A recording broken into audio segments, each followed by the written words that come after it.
I was reorganizing my home office when my phone buzzed with a voicemail notification. The caller ID showed my mother's name, which wasn't unusual since we ran our catering business together. But when I pressed play, her voice was ice cold, completely detached from the woman who had hugged me goodbye just 3 days earlier. Savannah, you're out of the family business. Expect a call from our lawyer. No explanation, no discussion, just a death sentence delivered in 20 seconds after 15 years of building our luxury catering empire together from absolutely nothing. My hands trembled as I replayed the message 3 times, my heart pounding harder with each repetition. Instead of calling back in tears like she obviously expected, I took a deep breath, picked up my phone, and calmly texted back, "Understood." Then I walked to my laptop, opened my file cabinet, pulled out our original partnership agreement, and began researching something my mother apparently never realized: I possessed the legal right to sell my 40% ownership stake to anyone I wanted, anytime I wanted, without her permission or approval.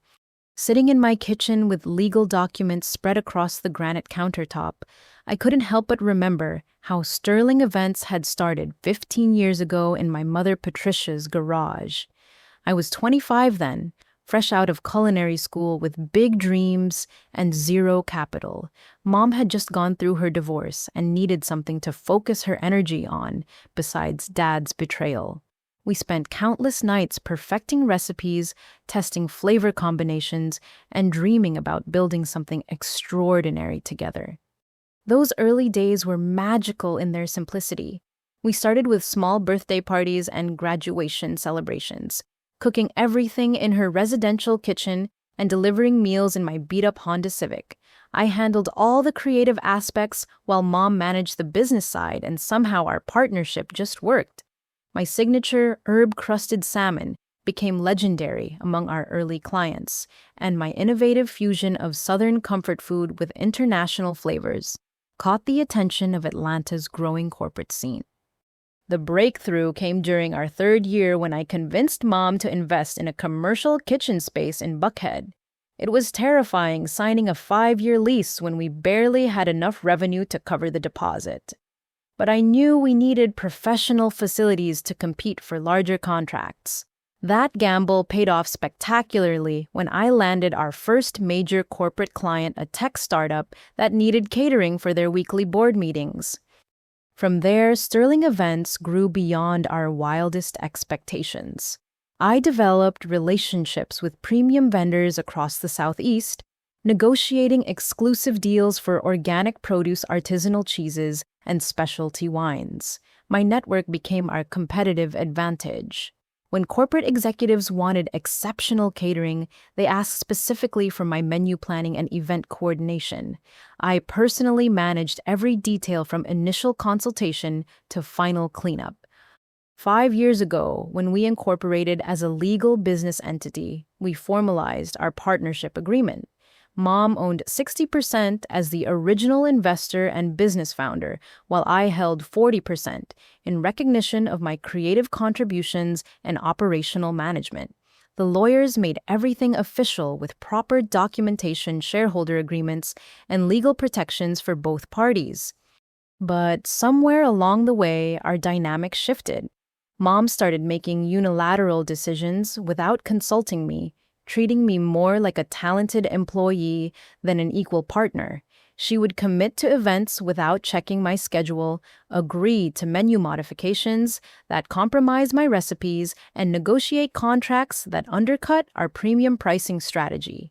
When I voiced concerns, she would dismiss them with comments about having more business experience or understanding clients better than I did.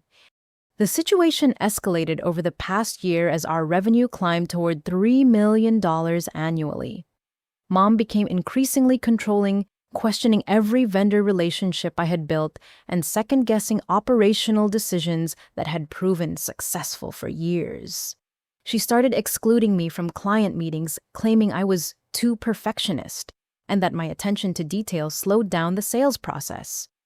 Last month, things reached a breaking point when I discovered Mom had been speaking negatively about me to our biggest corporate clients. Margaret Williams from Thornfield Industries mentioned during a planning meeting that Patricia had told her I was going through personal issues and might not be reliable for their upcoming annual conference. The comment stunned me because I had never been more focused or professional in my work. That conversation prompted me to start paying closer attention to Mom's communications with our clients. What I uncovered made my stomach turn.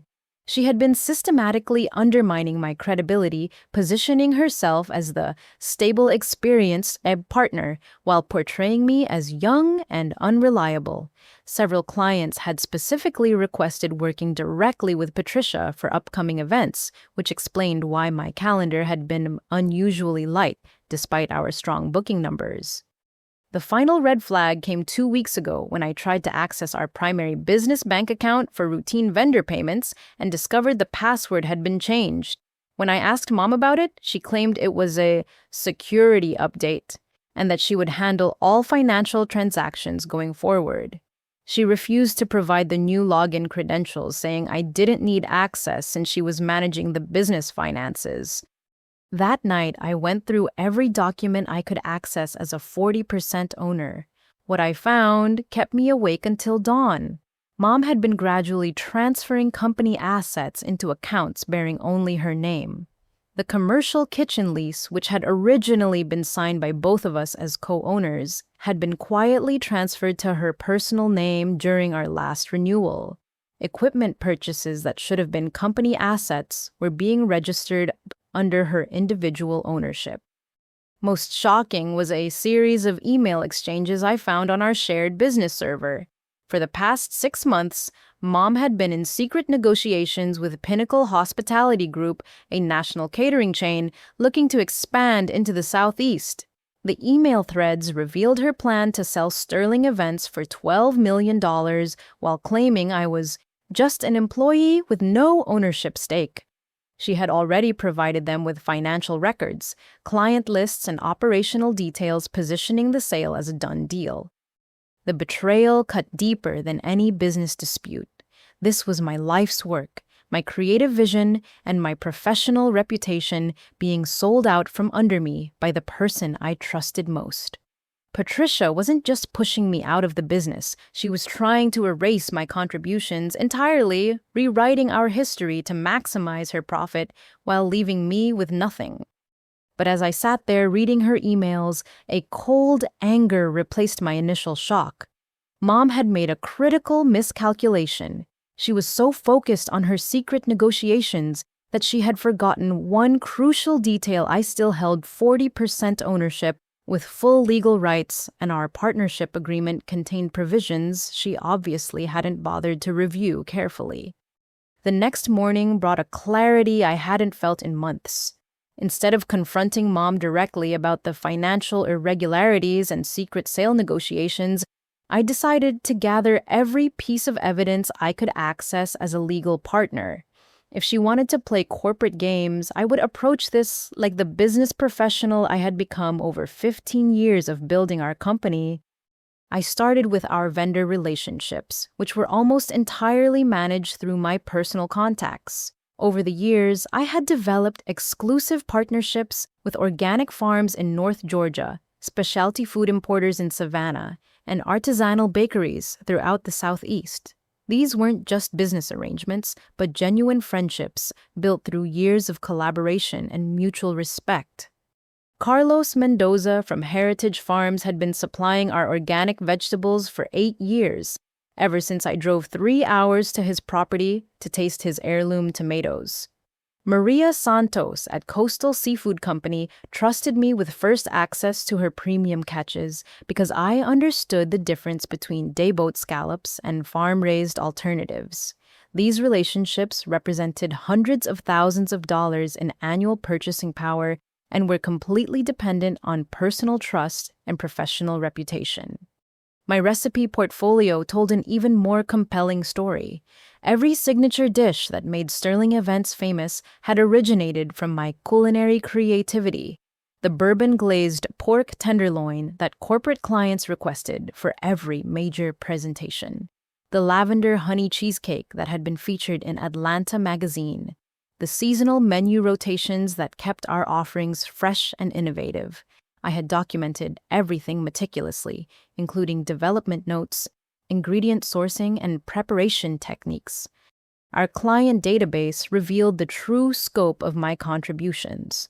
47 corporate accounts generated 85% of our annual revenue, and 39 of those relationships had originated through my direct networking and relationship building. When executives from major law firms, medical practices, and technology companies needed exceptional catering, they called specifically requesting my consultation and menu planning. I spent the afternoon reviewing our operational systems, which I had designed and implemented over years of growth, the inventory management process that minimized food waste, the staff scheduling system that ensured proper coverage for multiple simultaneous events, the quality control protocols that maintained our premium standards. Patricia might own 60% of the company on paper, but the actual operational knowledge lived almost entirely with me. The financial records I could access painted a disturbing picture. Mom had been diverting company funds for personal expenses, including mortgage payments on her new house in Roswell and lease payments on her luxury BMW. These weren't legitimate business expenses, but personal benefits funded by our joint company success. She had also been delaying vendor payments, damaging relationships I had spent years cultivating. By evening, I realized I needed professional legal advice. I called my college roommate, Jessica Chen, who had become a successful corporate attorney in Chicago, specializing in partnership disputes and business acquisitions. We had maintained a close friendship over the years, and she knew about my family business situation from our regular conversations. Jessica, I need your professional opinion on something urgent," I said when she answered on the second ring. "What's going on, Savannah? You sound stressed."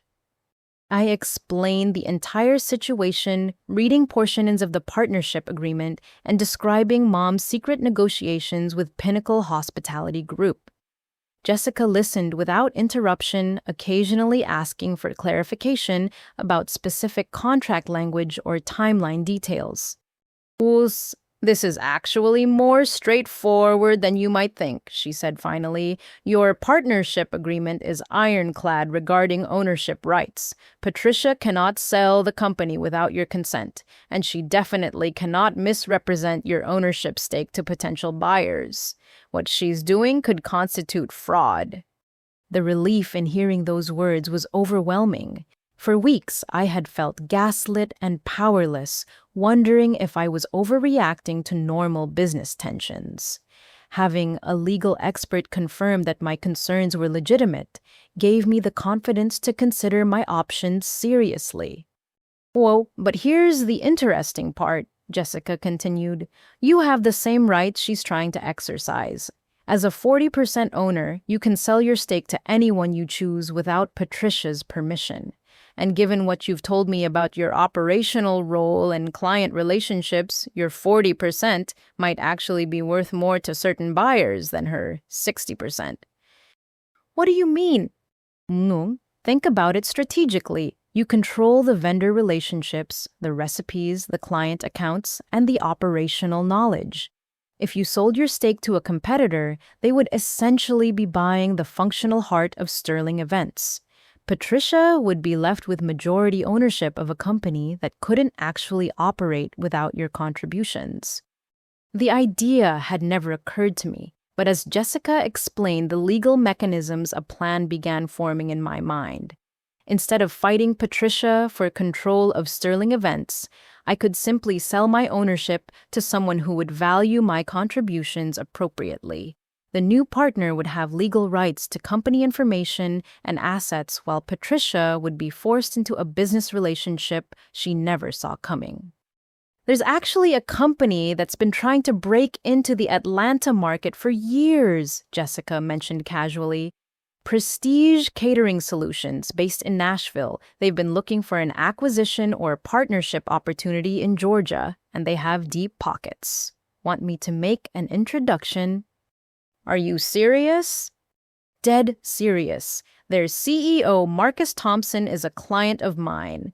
I helped them acquire a Memphis-based company last year. They're aggressive but ethical, and they pay premium prices for established operations with strong client relationships. From what you've described, Sterling Events would be exactly what they're looking for. The conversation shifted my entire perspective. Instead of feeling trapped and powerless, I suddenly had options, real options that could change everything in my favor. Jessica, I need to ask you something important. If I decided to sell my stake, how quickly could something like that happen? With the right buyer, 48 to 72 hours for initial agreements, maybe a week for complete documentation. Why? Because I have a feeling Mom's timeline with Pinnacle is moving faster than I originally thought. If I'm going to do this, it needs to happen before she finalizes her sale. The next morning would bring a conversation that would change my life forever. But for the first time in months, I fell asleep feeling empowered rather than victimized. Patricia had underestimated me completely, and that miscalculation was about to become the most expensive mistake of her career. I woke up Thursday morning with a sense of purpose I hadn't felt in years.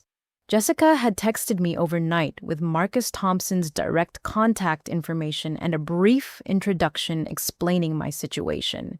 She assured me that Marcus was a trustworthy professional and known for making quick decisions when he identified valuable opportunities. At 9 a.m. sharp, I called Prestige Catering Solutions headquarters in Nashville. Marcus answered his own phone, which surprised me given Jessica's description of him as a major regional player in the hospitality industry. "Oh, it's Savannah Williams.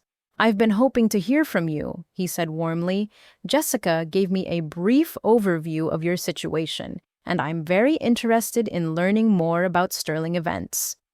His voice conveyed confidence without arrogance, and his immediate availability suggested he had been expecting my call. We scheduled a video conference for 11 a.m., giving me time to prepare a presentation about Sterling Events' operations, client base, and financial performance. The conversation exceeded my highest expectations. Marcus had clearly done his homework asking specific questions about our revenue streams, vendor relationships, and competitive positioning in the Atlanta market. He understood immediately that my operational role made me the functional heart of the business, regardless of the ownership percentages. "Savannah, I'm going to be direct with you because time seems to be a factor," he said, after I finished explaining the situation with Mom and Pinnacle Hospitality Group. Prestige has been trying to enter the Atlanta market for 2 years. We've looked at several acquisition targets, but none had the client relationships and operational excellence that Sterling Events has achieved. He leaned forward in the video call, his expression growing serious. "From what you've described, your 40% ownership includes the most valuable aspects of the business: the vendor contracts, client relationships, proprietary recipes, and operational systems. Patricia may own 60% on paper, but you control the assets that actually generate revenue." "What exactly are you proposing?" "I want to buy your 40% stake outright. Cash transaction completed within 48 hours. You walk away with full payment and no ongoing obligations to Sterling Events or your mother." The directness was refreshing after months of Patricia's manipulation and hidden agendas. "What kind of timeline are we talking about?" "I can have contracts drafted today and a cashier's check ready tomorrow morning, but I need to make my offer now because Jessica mentioned your mother's negotiations are advancing quickly." "I'm listening." "Voss. $4.8 million for your 40% stake, including all associated intellectual property client relationships and vendor contracts. That values Sterling Events at $12 million total, which is exactly what Patricia is negotiating with Pinnacle."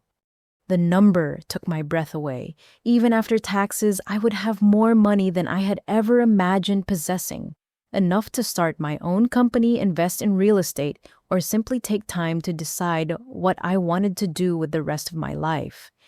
But there's something else you need to understand," Marcus continued.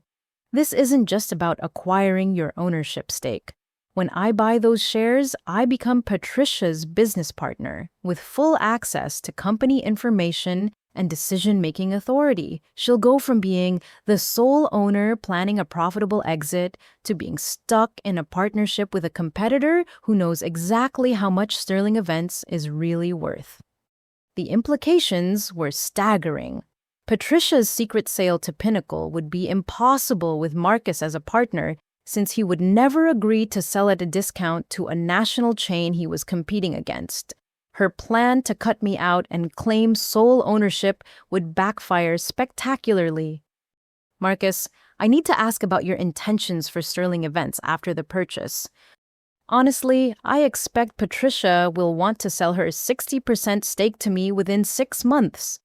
Running a catering business with an unwanted partner who has access to all your operational secrets isn't sustainable long term. When that happens, I'll own 100% of Sterling Events and can rebrand it as Prestige Events Atlanta. And what about the staff, the vendor relationships? That's actually the best part of this deal for everyone involved except Patricia. I need experienced personnel for our Atlanta expansion, so current employees would have opportunities with better benefits and career advancement.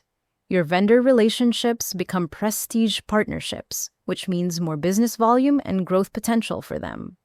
The conversation revealed Marcus as a sophisticated strategist who understood both the immediate opportunity and long-term implications. He wasn't just buying my ownership stake, but effectively acquiring the entire Sterling Events operation while leaving Patricia with worthless majority ownership of an empty shell. Our Savannah. I need to mention one more thing. Jessica told me about the Pinnacle negotiations, and I actually know that deal quite well. Pinnacle has been trying to break into premium catering markets across the Southeast, and they've been offering below-market prices for established companies because they plan to strip costs and rebrand everything under their national system. What do you mean?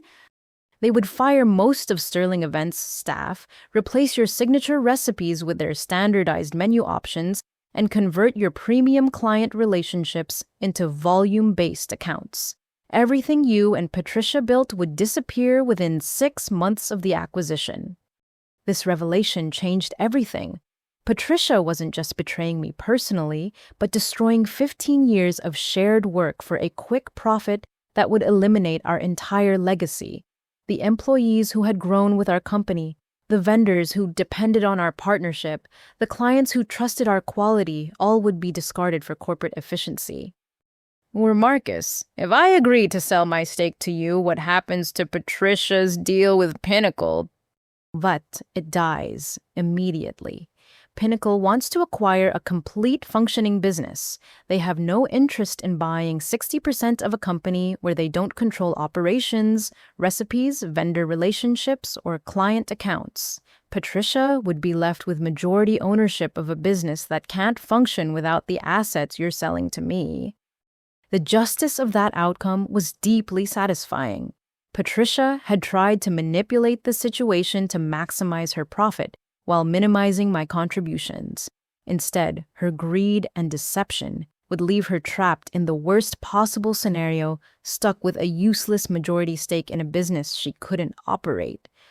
I need to think about this overnight, I said finally. I understand completely, but Savannah, my offer expires at 5 p.m. tomorrow. If you decide to move forward, we need to act quickly before Patricia realizes what's happening and tries to block the sale through legal challenges. That afternoon brought a clarity I hadn't experienced in years. For months, I had felt confused and betrayed, unsure whether my concerns about Patricia's behavior were justified or just normal family business tensions. Now I understood that my instincts had been completely accurate. Mom had been planning to betray me from the beginning, and her secret negotiations represented the culmination of a calculated plan to steal my life's work.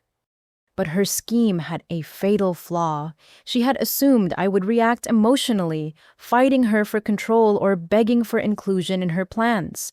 Instead, I had the power to turn her strategy against her selling my stake to someone who would give me full value for my contributions while leaving her with nothing but regret. The decision was really quite simple. I could stay and fight for respect from someone who had already shown she would never value my contributions, or I could sell my stake for life-changing money and walk away to build something better. Patricia wanted me out of the family business, and I was about to give her exactly what she asked for in the most expensive way possible. I spent Thursday evening walking through Piedmont Park, trying to process the emotional weight of potentially ending my partnership with Mom after 15 years of building sterling events together. The memories were overwhelming in their complexity, mixing genuine love and pride with recent betrayal and manipulation. I remembered the night we first broke 100,000 in annual revenue, celebrating with champagne in our tiny shared office above the original kitchen space.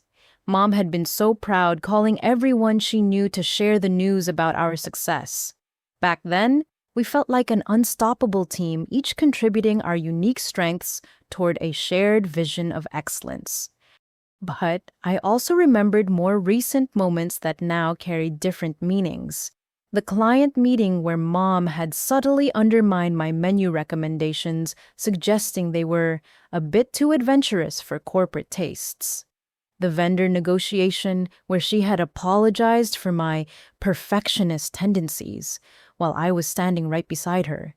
The board meeting where she had referred to herself as the founder and primary decision maker, without acknowledging my partnership role.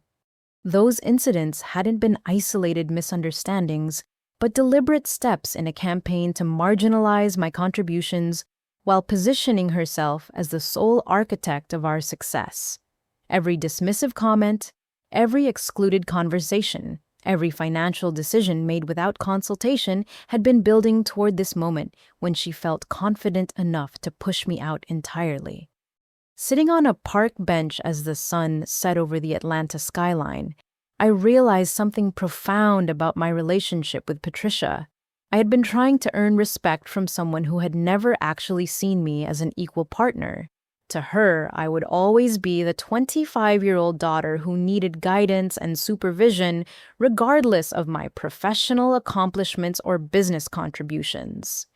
That realization was liberating in its finality. I could spend years fighting for recognition and respect that would never come, or I could accept that our partnership had run its course and move forward with dignity and financial security. Marcus's offer wasn't just about money, but about validation that my contributions had real value in the marketplace. I called Jessica that night to discuss the legal implications of selling my stake to Marcus. She confirmed that the transaction would be completely legal and binding, with no mechanism for Patricia to reverse or challenge my decision after the contracts were signed. The only potential complication would be if Sterling Events had a right of first refusal clause requiring you to offer your shares to the company before selling to an outside party. Jessica explained, "Do you remember anything like that in your partnership agreement?" I retrieved the documents from my home office and read through every page carefully. The original agreement included standard language about partnership dissolution and share transfers, but no right of first refusal provisions. Patricia and I had trusted each other completely when the contracts were drafted, never imagining a scenario where one partner might want to sell without the other's knowledge or consent. "You're clear to proceed however you choose," Jessica confirmed. "Patricia has no legal standing to block your sale or challenge your decision." Friday morning brought another wake-up call that solidified my resolve. I arrived at our Buckhead office to find a printed email on my desk from Pinnacle Hospitality Group addressed to Patricia, but copied to our shared business account. The message confirmed their intention to finalize the acquisition agreement by the following Wednesday, pending completion of their due diligence review. The email included a detailed breakdown of their plans for Sterling Events post-acquisition. They intended to retain only 12 of our current 32 employees, mostly part-time servers and kitchen assistants. The management structure would be eliminated entirely, with all operational decisions made by regional managers from Pinnacle's corporate headquarters in Charlotte. Most devastating was their plan for our signature menu items. Pinnacle intended to replace my carefully crafted recipes with their standardized offerings, which emphasized cost efficiency over quality and creativity. The bourbon-glazed pork tenderloin would become basic grilled chicken breast. The seasonal vegetable selections would be replaced with frozen mixed vegetables. The artisanal dessert options would give way to mass-produced sheet cakes. Everything I had created, everything that made Sterling Events special in Atlanta's competitive catering market, would disappear within months of the acquisition. Our premium clients would be converted to volume accounts with lower quality food and reduced service levels. The vendor relationships I had cultivated over years of partnership would be terminated in favor of Pinnacle's national supply contracts. Patricia was selling our shared legacy for $12 million, knowing that the sale would destroy everything we had built together. Her betrayal wasn't just personal, but professional, sacrificing the livelihoods of our employees and the trust of our clients for immediate financial gain. That revelation made my decision inevitable. I called Marcus at 10 a.m. and accepted his offer without negotiation or delay. "I want to proceed with the sale," I said simply. $4.8 million for my 40% stake with closing scheduled for tomorrow morning. Excellent decision, Savannah. I'll have my legal team prepare the contracts today and I'll fly to Atlanta tonight with a cashier's check. Can you meet at Jessica's law office tomorrow at 9 a.m.? I'll be there. One more thing. After we complete the transaction, I'll need to visit Sterling Events immediately to exercise my rights as a new partner. Patricia is going to be surprised and probably not pleased. Are you comfortable with that scenario? I thought about Patricia's voicemail message, her months of undermining my credibility, her secret negotiations with Pinnacle, and her plan to erase my contributions from Sterling Events history. The woman who had raised me to value honesty and integrity had proven herself capable of calculating deception when it served her financial interests. Marcus, I'm very comfortable with that scenario. Patricia wanted me out of the family business, and she's about to get exactly what she asked for. That afternoon, I began the emotional process of separating myself from 15 years of shared history. I packed my personal items from the office, including photographs, awards, and mementos that represented the best moments of our partnership. I backed up my recipe files, vendor contact information, and client relationship notes to personal storage devices. Most importantly, I drafted a letter to Patricia explaining my decision. I wanted her to understand that my choice wasn't made from anger or spite, but from a clear-eyed assessment of our incompatible visions for Sterling Events' future. She had chosen to prioritize immediate financial gain over long-term relationship building, while I valued the collaborative partnerships and creative excellence that had made our company special. The letter was professional and respectful, acknowledging the positive aspects of our partnership while explaining why her recent actions had made continued collaboration impossible. I thanked her for the opportunity to build something meaningful together and wished her success in her future endeavors. But I also made one point crystal clear: her decision to exclude me from major business decisions and misrepresent my contributions to potential buyers had forced me to protect my own interests. She had taught me that family loyalty couldn't override business realities, and I was applying that lesson by accepting Marcus's offer. By Friday evening, I felt a peace I hadn't experienced in months. The constant tension of wondering about Patricia's true intentions was finally over. The anxiety of fighting for respect from someone who would never value my contributions was behind me. The uncertainty about my professional future was resolved with financial security beyond my wildest dreams. Patricia had given me an ultimatum: accept marginalization or leave the family business. She probably expected me to fight, to beg for inclusion, to compromise my principles for the sake of family harmony. Instead, I was choosing a third option she had never considered. I was leaving with dignity, fair compensation, and the satisfaction of knowing that her betrayal would cost her everything she had tried to steal from me. Tomorrow would bring the final chapter of our partnership and the beginning of whatever came next for both of us. Saturday morning arrived with the crisp clarity that only comes after making a life-changing decision. I dressed in my best navy business suit, the one I wore for major client presentations, and arrived at Jessica's downtown law office 15 minutes early.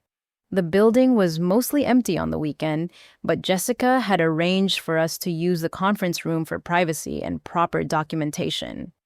Marcus arrived precisely at 9 a.m. carrying a leather briefcase and accompanied by a distinguished woman in her 50s who introduced herself as Linda Morrison, senior partner at Nashville's premier business law firm. Her presence immediately conveyed the seriousness and legitimacy of the transaction. "Higby, Savannah, it's a pleasure to meet you in person," Marcus said, offering a firm handshake. "I've reviewed everything Jessica sent over, and I'm even more impressed with what you've built at Sterling Events than I was during our initial conversation." Linda spread the contracts across the polished conference table while Jessica joined us via video conference from Chicago. The documents were comprehensive, but clearly written, outlining every aspect of the share transfer intellectual property rights and post-sale obligations. Let's walk through the key provisions," Linda began methodically. "Marcus is purchasing your 40% ownership stake in Sterling Events for $4,800,000 paid in full at closing. The purchase includes all associated rights as a shareholder, including access to company financial records, participation in major business decisions, and your proportional share of company assets." The intellectual property provisions were particularly detailed. My recipe portfolio, vendor relationships, and client contact information would transfer to Marcus as part of the ownership stake, giving him immediate access to the operational knowledge that made Sterling Events profitable. This clause is important." Linda continued, pointing to a specific section. "You're also transferring your non-compete obligations to Marcus. After the sale, you'll be free to work in any capacity within the catering industry, including as a consultant or employee of Prestige Catering Solutions." Jessica's voice came through the video connection with obvious satisfaction. "Savannah, this contract protects your interests completely. You receive full payment today with no ongoing obligations to Sterling Events or Patricia. Marcus assumes all the rights and responsibilities of your partnership stake." "What about Patricia?" I asked. "Does she have any legal recourse to challenge this sale type?" Absolutely none," Linda replied confidently. "Your partnership agreement explicitly allows either party to transfer their shares without consent from the other partner. Patricia cannot block this transaction or seek any form of compensation for the loss of her controlling interest." Marcus opened his briefcase and produced a cashier's check drawn on First Tennessee Bank for $4,800,000. Seeing that number written out in actual print made the entire situation feel surreal. Less than a week ago, I had been a frustrated junior partner fighting for basic respect. Now I was about to become financially independent through a single business transaction. "Guy, before we finalize everything, I want to discuss my plans for Sterling Events," Marcus said seriously. "You deserve to know how this will affect the people and relationships you care about."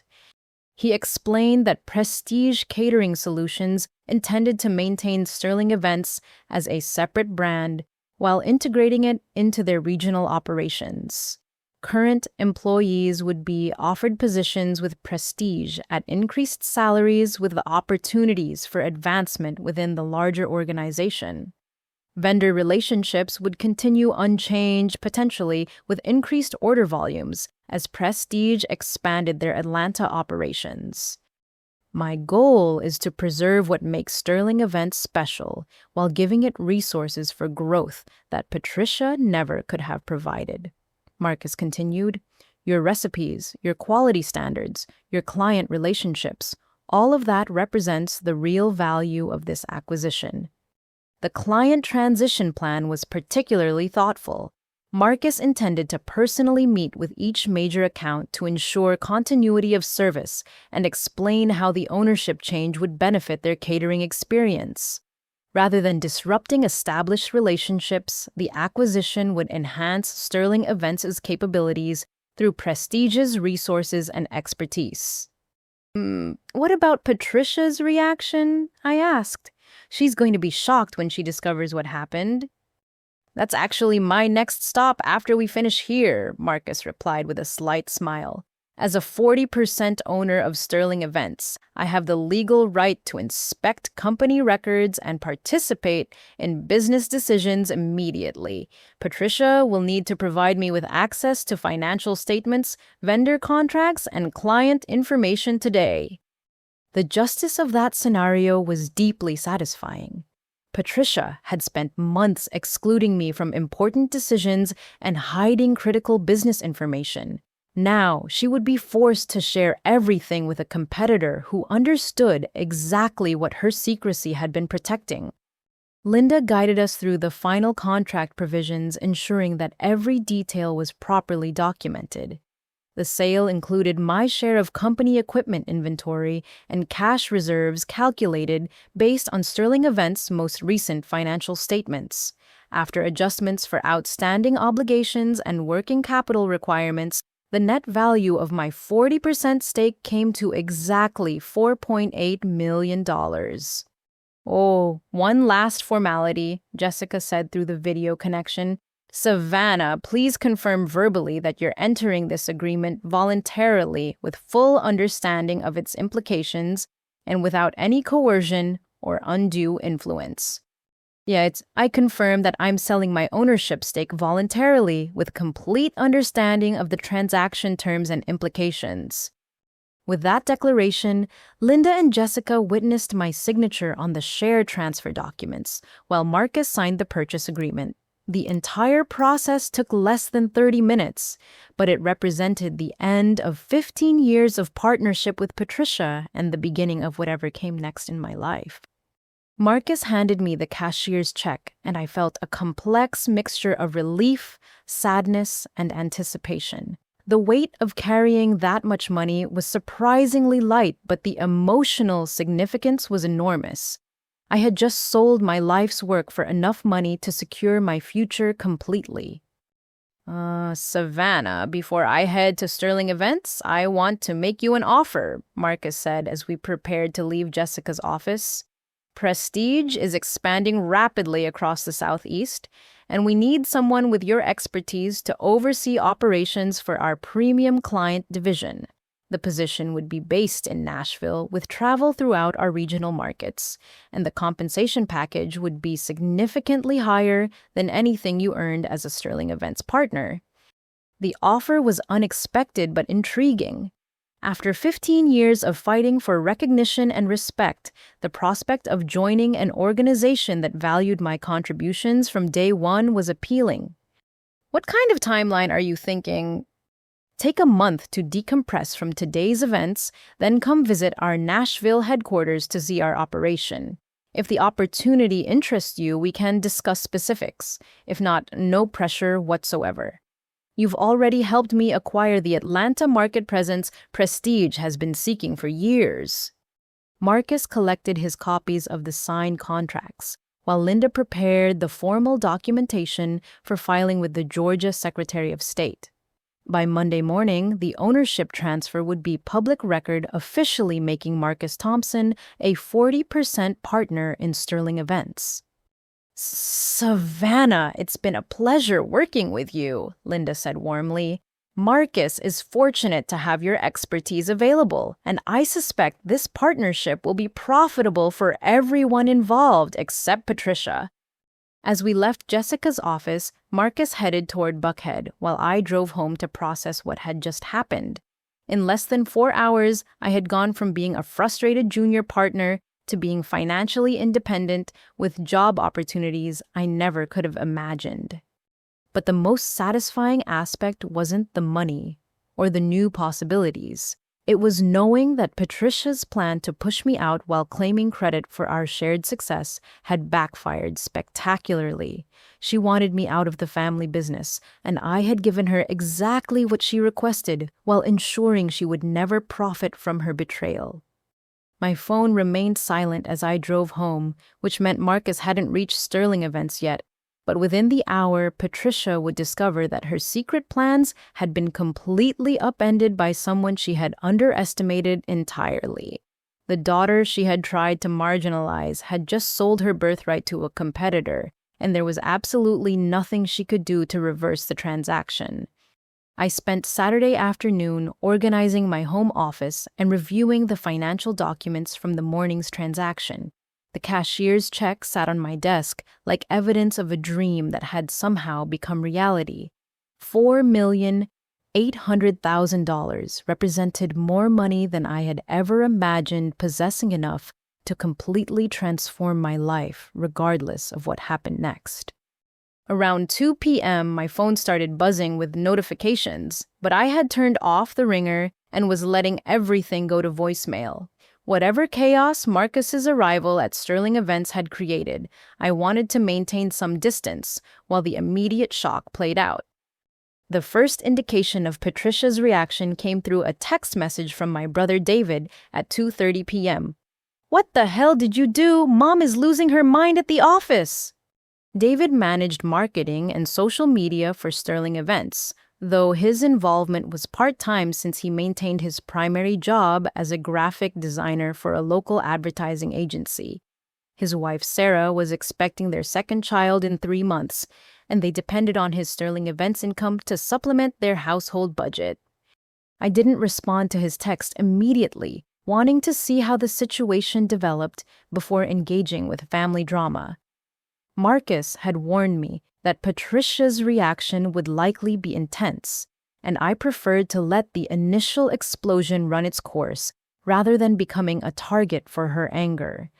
20 minutes later, David called directly. I answered on the fourth ring, knowing that avoiding the conversation entirely would only make things worse. "Savannah, what is going on? Mom called me screaming about lawyers and contracts, and some guy from Nashville claiming to own part of Sterling Events. She's completely hysterical." "Did she explain why I might have sold my ownership stake to someone else?" "Well, she said you had some kind of disagreement about business direction, but nothing that justified whatever you've done. There's a stranger in our office demanding access to financial records and client files. Mom's lawyer is on the way, but he's telling her there might not be anything she can do to stop this." The satisfaction in hearing about Patricia's panic was tempered by genuine concern for David and the other employees who would be affected by the ownership change.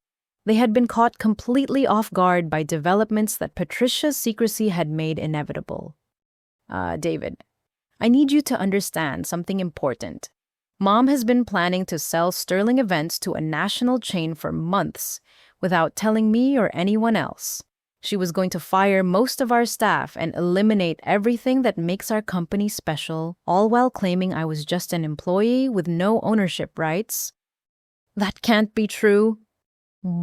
I have email documentation of her negotiations with Pinnacle Hospitality Group. She was going to pocket $12 million while destroying 15 years of our shared work and throwing our employees into unemployment. The silence on David's end stretched for nearly 30 seconds as he processed what I had told him. He knew Patricia well enough to recognize that her secretive behavior over recent months suddenly made sense within the context of a planned sale. Well, even if that's true, selling your stake to a competitor seems like nuclear option. You could have talked to her, tried to work things out. David, she left me a voicemail saying I was out of the family business and should expect a call from her lawyer. No discussion, no negotiation, just a unilateral decision after 15 years of partnership. I responded exactly the way she taught me to handle business relationships. Another long pause. What happens now? What does this mean for everyone who works at Sterling Events? The new owner plans to honor existing employee contracts and has offered everyone positions with his company at higher salaries. Your marketing role would likely expand to cover his other regional operations, which means more work but significantly better compensation. And mom? Mom will have to decide whether she wants to be partners with someone who knows exactly how much Sterling Events is really worth and won't let her sell it for below market prices to benefit a national chain. By 4 p.m., my voicemail box was completely full with messages from Patricia David, several Sterling Events employees, and 2 different lawyers. I listened to Patricia's messages in chronological order, tracking her emotional journey from initial confusion through mounting panic to desperate anger. The first message left at 2:15 p.m. was relatively calm. "Savannah, I need you to call me immediately. There's been some kind of mistake with our business paperwork, and I need your help to resolve it." By 3 o'clock, her tone had shifted dramatically. "What have you done? This man is claiming he owns 40% of Sterling Events, and he's demanding access to everything. Call me back right now." The final message, recorded at 3:45 p.m., captured Patricia in full crisis mode. "Savannah Williams, if you don't call me back in the next hour, I'm driving to your apartment. Whatever game you're playing ends today. You cannot destroy our family business because of some petty disagreement." But it was the message from Marcus left at 4:10 p.m. that provided the most interesting perspective on the afternoon's events. "Savannah, I'm at Sterling Events reviewing financial records with my accounting team. Patricia's reaction was about what we expected, but her lawyer confirmed that your sale is completely legal and binding. More importantly, I discovered some irregularities in the company books that we need to discuss. Call me when you get this message." The mention of financial irregularities wasn't surprising, given what I had already discovered about Patricia's asset transfers and personal use of company funds. But having those issues identified by professional auditors gave them legal significance beyond my personal suspicions. I called Marcus back at 4:30 p.m., reaching him just as he was leaving Sterling Events with copies of all financial documents from the past 18 months. "How did Patricia react when you explained the ownership transfer?" "About as well as you'd expect. Lots of anger, some threats, demands that I reverse the transaction. Her lawyer arrived within an hour and confirmed that everything is legally binding. She can't challenge the sale or force me to sell back to her." "What about the financial irregularities you mentioned?" "Patricia has been diverting company funds for personal expenses, including mortgage payments and car loans. She's also been delaying vendor payments while claiming cash flow problems, even though Sterling Events has substantial reserves. These issues go beyond normal business disputes into potential fraud territory." The implications were staggering. Patricia's legal troubles could extend far beyond losing control of Sterling Events to actual criminal charges for financial misconduct. Her attempt to steal my ownership stake had exposed her own illegal behavior to someone with the resources and motivation to pursue legal remedies. "Marcus, what are your intentions regarding the financial issues?" "Honestly, I'm more interested in moving forward than relitigating the past. If Patricia cooperates with the transition and stops trying to obstruct my ownership rights, I'll probably overlook the financial irregularities as pre-existing problems that don't affect Prestige's interests." "And if she doesn't cooperate?" "Then I'll have no choice but to protect my investment through all available legal remedies. Patricia needs to understand that her days of controlling Sterling Events through manipulation and secrecy are over." As evening approached, I realized that my decision to sell to Marcus had triggered consequences far beyond what I had originally anticipated. Patricia wasn't just losing control of the company, but facing potential criminal liability for her financial misconduct. Her plan to push me out while maximizing her profit had become a complete disaster that threatened everything she had worked to build. But despite the chaos and family drama, I felt more at peace than I had in months. For the first time since our partnership began showing strain, I wasn't responsible for managing Patricia's emotions or protecting her from the consequences of her choices. She had created this situation through her own deception and greed, and she would have to find her own way through the aftermath. My phone continued buzzing with calls and messages throughout the evening, but I let everything go to voicemail.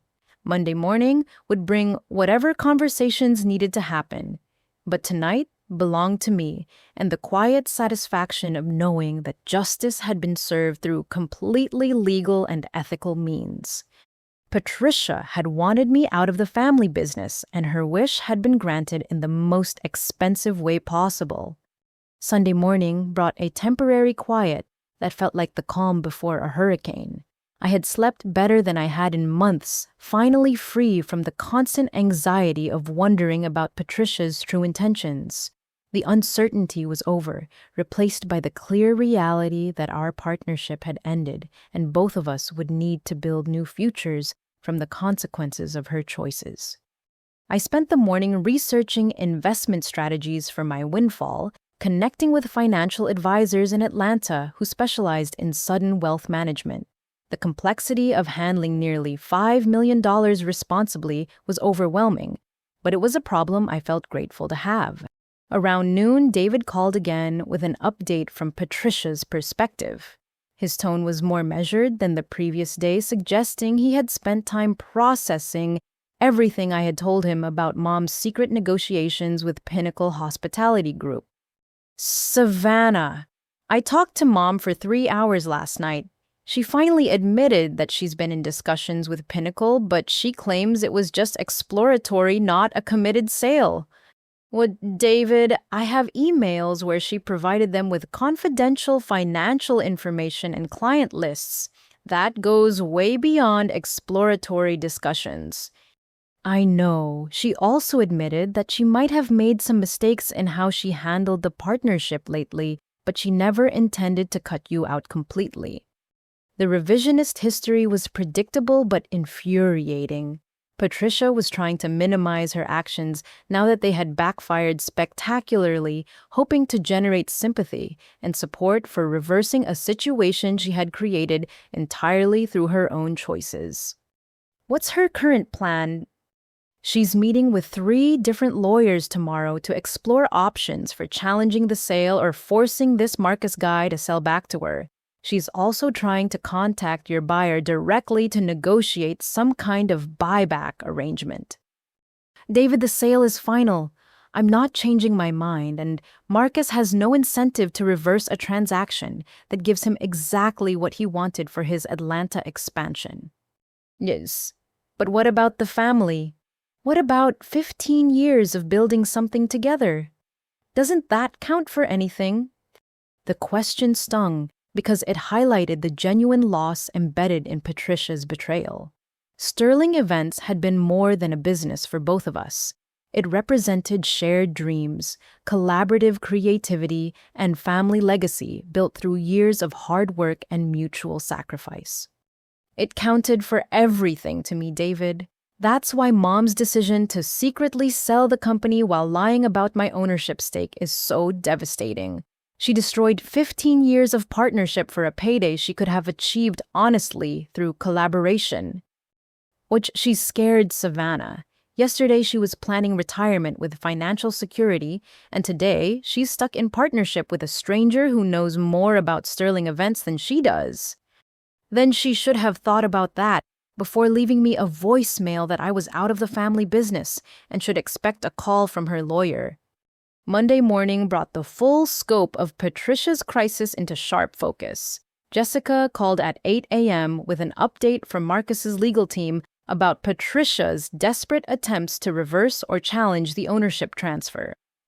Patricia's lawyers spent all day Sunday researching potential grounds to invalidate your sale, Jessica reported. They found exactly what we expected, nothing. The partnership agreement is ironclad, the sale was conducted properly, and Marcus has full legal standing as a 40% owner. What about her threat to sue Marcus directly? Her lawyers advised against it because any legal action would require Patricia to open Sterling Events' financial records to court scrutiny. Given the irregularities, Marcus discovered that could expose her to criminal charges for embezzlement and fraud. The trap Patricia had created for herself was becoming clearer. Her illegal financial activities made it impossible for her to challenge Marcus's ownership through the courts without risking prosecution for her own crimes. She was stuck accepting a partnership she hated with someone who had legal grounds to destroy her completely. Jessica Marcus mentioned that Patricia contacted him directly about a buyback. Do you know anything about that? Oh yes, that conversation happened yesterday evening. Patricia offered to buy back your shares for the same $4.8 million Marcus paid, apparently thinking she could undo everything by matching his investment. What was his response? He declined immediately. Why would he sell back an ownership stake that gives him access to Atlanta's premium catering market for the same price he paid to acquire it? Patricia's offer made no business sense from his perspective. The conversation revealed the depth of Patricia's desperation and her fundamental misunderstanding of the situation she had created.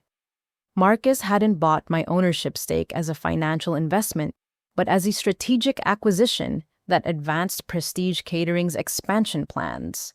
No amount of money could convince him to abandon that opportunity voluntarily. Monday afternoon brought additional chaos as word of Sterling Events' ownership change spread through Atlanta's catering industry. Vendor relationships that had taken years to build were suddenly uncertain as suppliers tried to understand what the new partnership meant for their contracts and payment schedules.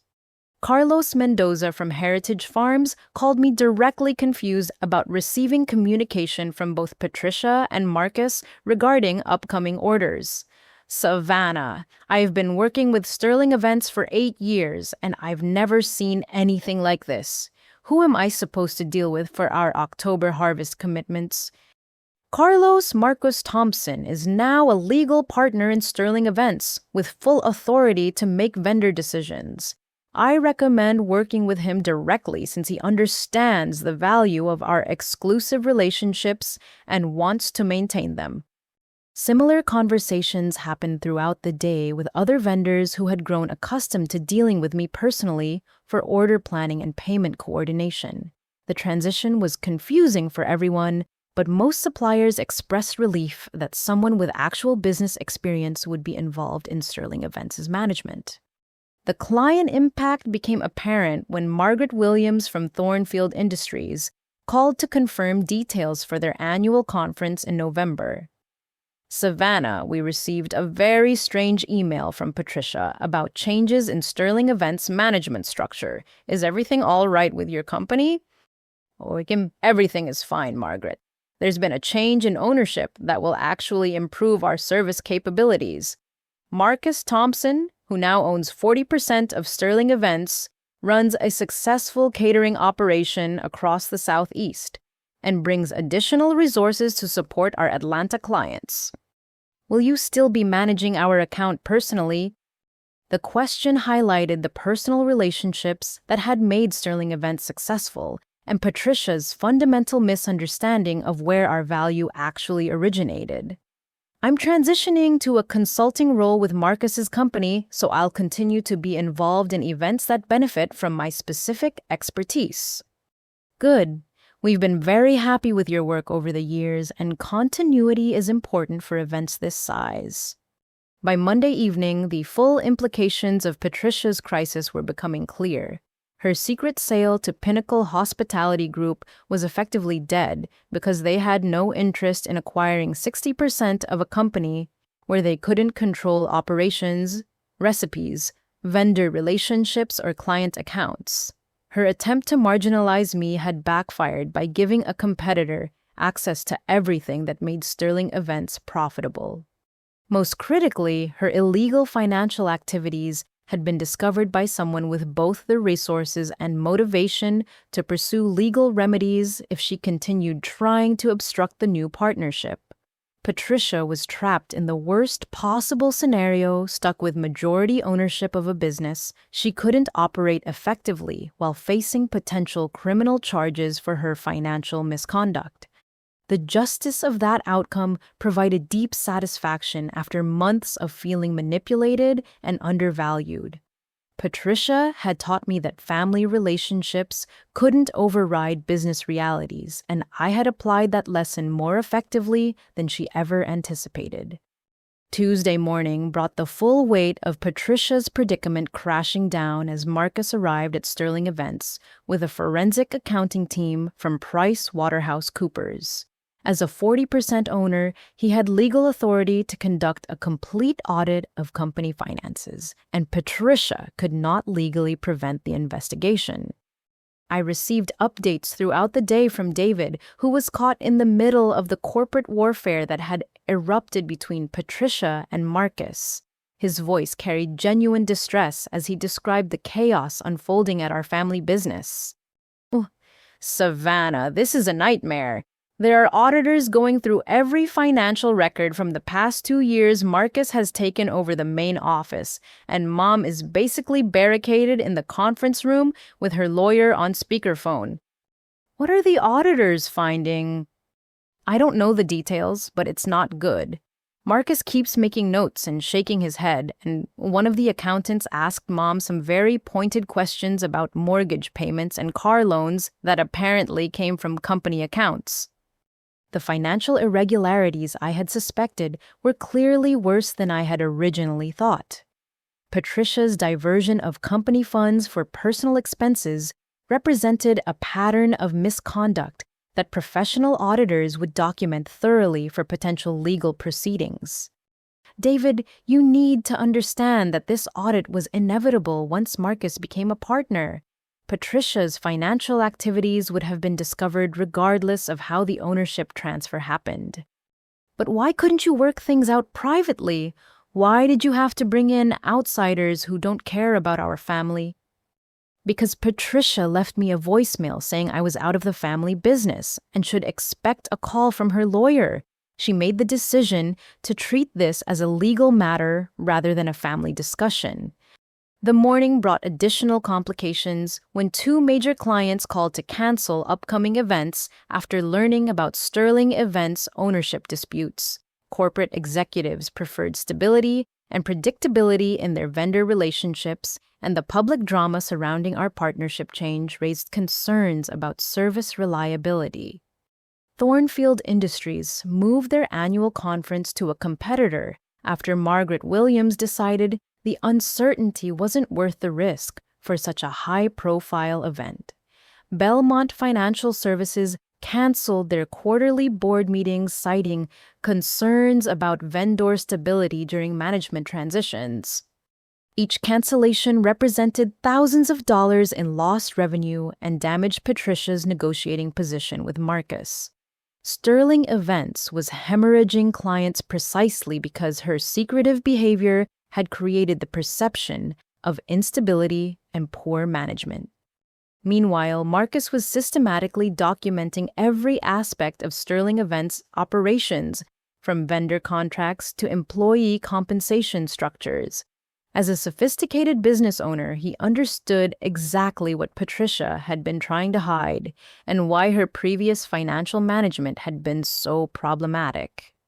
The full scope of Patricia's misconduct became clear when Marcus called me Tuesday evening with a preliminary summary of the forensic audit findings. "Savannah, this is significantly worse than I initially thought. Patricia has diverted over $300,000 in company funds for personal expenses over the past 18 months. Mortgage payments, car loans, credit card bills, even vacation expenses charged to Sterling Events accounts. Is that enough for criminal charges? Potentially, yes, But more importantly, for our current situation, it gives me legal grounds to demand Patricia's immediate resignation as managing partner and assumption of operational control for Sterling Events.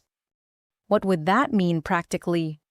It means I would effectively control Sterling Events' day-to-day operations while Patricia retains 60% ownership of a company she can no longer manage. She would be a passive investor receiving dividends, but no longer making business decisions. The irony was perfect. Patricia's attempt to push me into a marginalized role had resulted in her own marginalization, while empowering the competitor she had tried to exclude from Atlanta's catering market. Marcus, what's your timeline for making that demand? I'm meeting with her lawyer tomorrow morning to present the audit findings and my requirements for continued partnership. Patricia can agree to step back voluntarily, or I can pursue legal remedies that would be much more expensive and embarrassing for everyone involved. Wednesday morning brought the final confrontation between Patricia and Marcus, with David serving as an unwilling witness to the collapse of our family business, as we had known it for 15 years. According to David's account, the meeting lasted less than 30 minutes. Marcus presented the forensic audit findings documentation of Patricia's financial misconduct and his demand for operational control of Sterling Events. Patricia's lawyer advised immediate acceptance to avoid criminal prosecution and civil litigation.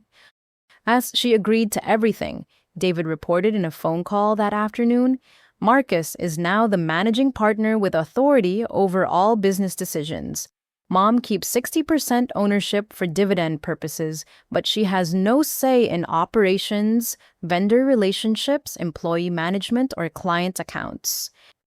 How is she handling it? Badly. She left the office around noon and hasn't answered her phone since. I think the reality of what she's lost is finally sinking in. That reality was comprehensive and devastating.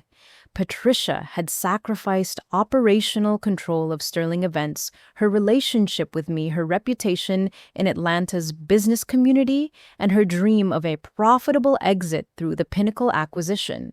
Her greed and deception had cost her everything she had worked to build over 15 years.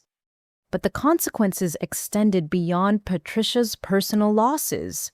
David revealed that Marcus had already contacted Pinnacle Hospitality Group to formally terminate their acquisition discussions, explaining that Sterling Events was no longer available for purchase due to new partnership arrangements. But just Pinnacle's regional director was apparently very unhappy about the development, David continued. They had already allocated resources for the Atlanta expansion and made commitments based on acquiring Sterling Events' client relationships and market position. What did Marcus tell them? That Sterling Events would remain independently operated under new management focused on premium quality rather than cost reduction. Basically, he told them that everything Pinnacle wanted to acquire would be preserved and strengthened, rather than commoditized for their corporate model. The destruction of Patricia's Pinnacle deal represented the final nail in the coffin of her grand scheme. She had spent months negotiating what she thought would be her ticket to financial security, only to see that opportunity disappear because of her own betrayal and misconduct. Wednesday evening brought a surprising development when Patricia finally called me directly for the first time since the ownership transfer. Her voice was quiet, defeated, completely different from the commanding tone I had grown accustomed to during our partnership years. Savannah, I need to talk to you. Can you meet me for coffee tomorrow morning? Somewhere neutral, away from the business. Patricia, I'm not sure what there is to discuss. The ownership transfer is final and Marcus is now your business partner. I know. I'm not asking you to undo anything or change any decisions. I just want to understand how things went so wrong between us and maybe apologize for my part in this mess. The request was unexpected, and I wasn't sure whether it represented genuine remorse or another manipulation designed to generate sympathy for her situation. But curiosity about Patricia's perspective combined with a desire for some form of closure made me agree to meet. All right, Thursday morning at 9 a.m., the Starbucks on Peachtree near Buckhead. 30 minutes, no lawyers, no David, just us. Thank you, Savannah. I know I don't deserve your time after everything that's happened. Thursday morning would bring our first face-to-face conversation since the ownership transfer, and possibly the last serious discussion we would ever have about Sterling Events and our failed partnership. Patricia had finally reached the point where she understood the full cost of her betrayal, and I was curious to see whether genuine remorse or continued manipulation would characterize her approach. Either way, the conversation would provide closure for 15 years of collaboration that had ended in mutual destruction, triggered entirely by her own choices. Thursday morning's coffee meeting with Patricia provided the most honest conversation we had shared in over a year. She arrived looking exhausted, wearing casual clothes instead of her usual business attire, and appeared to have aged significantly in just 1 week since the ownership transfer.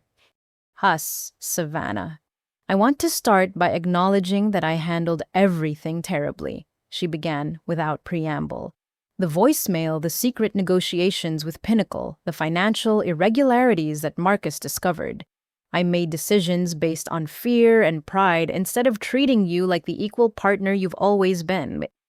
Her directness was surprising, but I remained cautious about accepting her apology at face value. Patricia was intelligent enough to recognize that her situation was hopeless and might be attempting to generate sympathy for strategic rather than sincere reasons. What were you afraid of exactly? Losing control, losing relevance, watching you become more important to Sterling Events' success than I was. She paused, staring into her coffee cup. For the past 2 years, clients have been asking specifically for you vendors, prefer dealing with you, and employees come to you when they have problems. I felt like I was becoming unnecessary in my own company. Patricia, Sterling Events was our shared creation. I never wanted to push you out or diminish your contributions. I know that intellectually, but emotionally, it felt like you were taking over everything I had built, and I panicked. When Pinnacle approached me with their acquisition offer, it seemed like an opportunity to regain control and secure our financial future without having to navigate the partnership dynamics that had become so difficult. The admission revealed insecurities I had never suspected Patricia harbored. Her controlling behavior and secretive decisions hadn't been calculated cruelty, but misguided attempts to preserve her sense of importance and authority within our business relationship. Why didn't you talk to me about these concerns instead of planning a sale behind my back? Because I was embarrassed about feeling threatened by your success, and I convinced myself that selling to Pinnacle was better for both of us than admitting I needed help managing the partnership. She looked up from her coffee with genuine regret. I was wrong about everything, and I'm sorry. The apology felt sincere, but it couldn't undo the damage her choices had caused. Even if Patricia's motivations were understandable, her actions had destroyed 15 years of trust and collaboration while creating legal and financial consequences that affected everyone connected to Sterling Events. Patricia, I appreciate your honesty, but understanding your reasons doesn't change what happened. You tried to steal my ownership stake and claim I was just an employee. That's not a misunderstanding or a panic decision, but a calculated betrayal. You're absolutely right. I just hope someday you might be able to forgive me, even if you can never trust me again. The conversation continued for another 20 minutes. Covering the practical implications of Sterling Events' new management structure and Patricia's plans for adjusting to her reduced role. Marcus had offered her a consulting position focused on administrative functions, allowing her to maintain some involvement while accepting his operational authority. Bish, what about your financial situation? I asked, genuinely curious about how the loss of the Pinnacle deal would affect her retirement planning. Honestly, I'm going to be fine financially. Sterling Events generates enough dividend income to support my lifestyle, and Marcus has indicated that Prestige's growth plans should increase profitability significantly over the next few years. She smiled sadly. Ironically, I'll probably make more money as a passive investor than I would have through the Pinnacle sale once you factor in taxes and legal fees. And David's situation is more complicated. He invested his savings into Sterling Events expansion based on my promises about the Pinnacle buyout. Now that money is tied up in a company he has no control over, and Sarah is worried about their financial security with the new baby coming. The revelation about David's financial exposure added another layer of guilt to the situation. His investment in Sterling Events had been based on Patricia's false promises about my ownership stake and her planned sale to Pinnacle. Now he was trapped in the same impossible partnership with Marcus that Patricia faced. What options does David have? Marcus offered to buy out David's investment at fair market value plus a 20% premium for the inconvenience. It's actually better than what David would have received from the Pinnacle deal, but he's angry about being forced into a decision he never anticipated making. After we finished our coffee, Patricia walked me to my car with one final request. Savannah, I know I have no right to ask for anything, but would you consider talking to David? He's angry at both of us right now, but he might listen to you about accepting Marcus's buyout offer. I'll think about it. Thank you. And Savannah, I know our partnership is over, but I want you to know that working with you for 15 years was the best part of building Sterling Events. I'm proud of what we created together, even though I'm ashamed of how I ended it. That afternoon, I called David to discuss his situation and Marcus's buyout offer. His anger was still raw, directed at both Patricia for creating the crisis and me for the way I had resolved it. Savannah, you destroyed our family business to prove a point.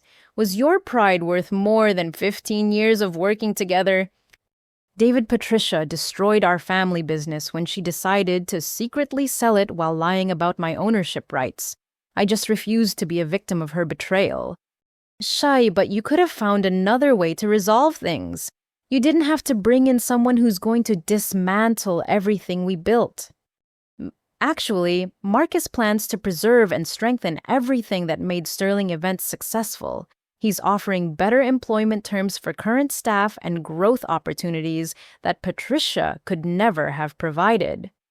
The conversation was difficult because David's anger masked genuine fear about his financial security and family's future.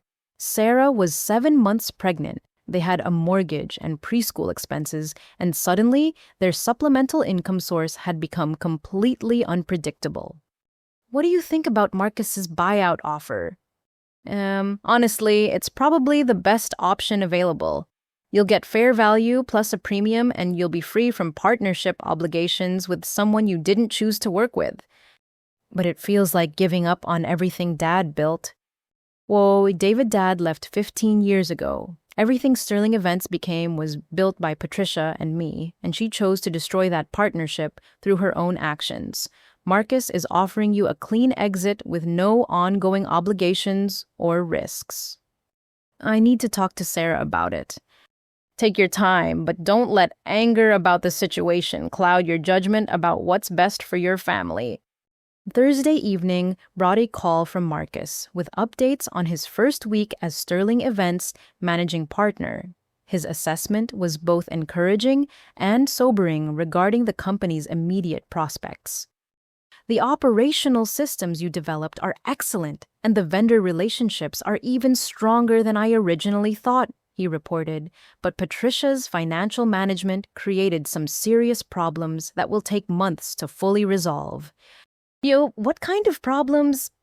Delayed payments have damaged several key vendor relationships, and 2 suppliers have put Sterling Events on credit hold, pending resolution of outstanding balances. There's also about $80,000 in unpaid taxes that Patricia apparently ignored while diverting funds for personal use. Is the company in danger of failing? Not with proper management and adequate capital investment. Prestige will cover the immediate financial obligations and restore Sterling Events to good standing with vendors and tax authorities. But it's going to take time to rebuild the operational stability that Patricia's misconduct damaged. The conversation reinforced my decision to sell my ownership stake rather than fighting for control of a company with serious underlying problems. Marcus had the resources and expertise to address Sterling Events' financial issues, while I would have been overwhelmed by obligations I never anticipated having to manage. Marcus, what's your long-term plan for Sterling Events? Yo, honestly, I expect Patricia will want to sell her majority stake within 6 months. Operating a catering business with an unwanted partner isn't sustainable long-term, and she's already expressed interest in complete disengagement from day-to-day operations. What would that mean for her financially? She'd receive fair market value for her shares, probably around $7 million based on current revenues and growth projections. That's less than the Pinnacle offer, but it's still a substantial return on her original investment. The irony was striking. Patricia's attempt to maximize her profit through secret negotiations had ultimately cost her approximately $5 million, compared to what she could have achieved through honest collaboration. Her greed had literally been the most expensive mistake of her career. And what about the employees, David specifically? Well, everyone who wants to continue working will have positions with better compensation and benefits. David's buyout offer remains open, and if he accepts it, there might be opportunities for him to work with Prestige on marketing for our regional expansion. By Thursday night, I felt like the immediate chaos surrounding the ownership transfer was finally beginning to stabilize. Patricia had accepted her reduced role. David was considering Marcus's buyout offer, and Sterling Events was transitioning to professional management that could address the financial problems her misconduct had created. Most importantly, I was completely free from the stress and uncertainty that had consumed my life for months. Patricia's betrayal had been devastating, but my response had protected my interests, while creating opportunities I never could have achieved through continued partnership with someone who fundamentally didn't respect my contributions. The family business was effectively over, but that ending had opened doors to possibilities I was only beginning to understand. Friday evening brought an unexpected phone call that would change my understanding of Patricia's motivations completely. She was crying when I answered, her voice barely recognizable through the emotional breakdown that had apparently been building since our coffee meeting the previous morning. "I'm a Savannah. I need to tell you something I should have shared months ago. Can you please come over? I know I don't deserve your time, but this is important." Against my better judgment, I drove to Patricia's house in Roswell, the same home whose mortgage payments had been partially funded by diverted Sterling Events money. She answered the door looking disheveled, her eyes red from crying, wearing the same clothes she had worn to our coffee meeting. "Thank you for coming. I know you hate me right now, and I understand why." She led me to her living room where financial documents were spread across the coffee table like evidence of some personal catastrophe. "Patricia, what's this about?" "It's about why I really wanted to sell Sterling Events to Pinnacle and why I panicked when you started asking questions about the business finances."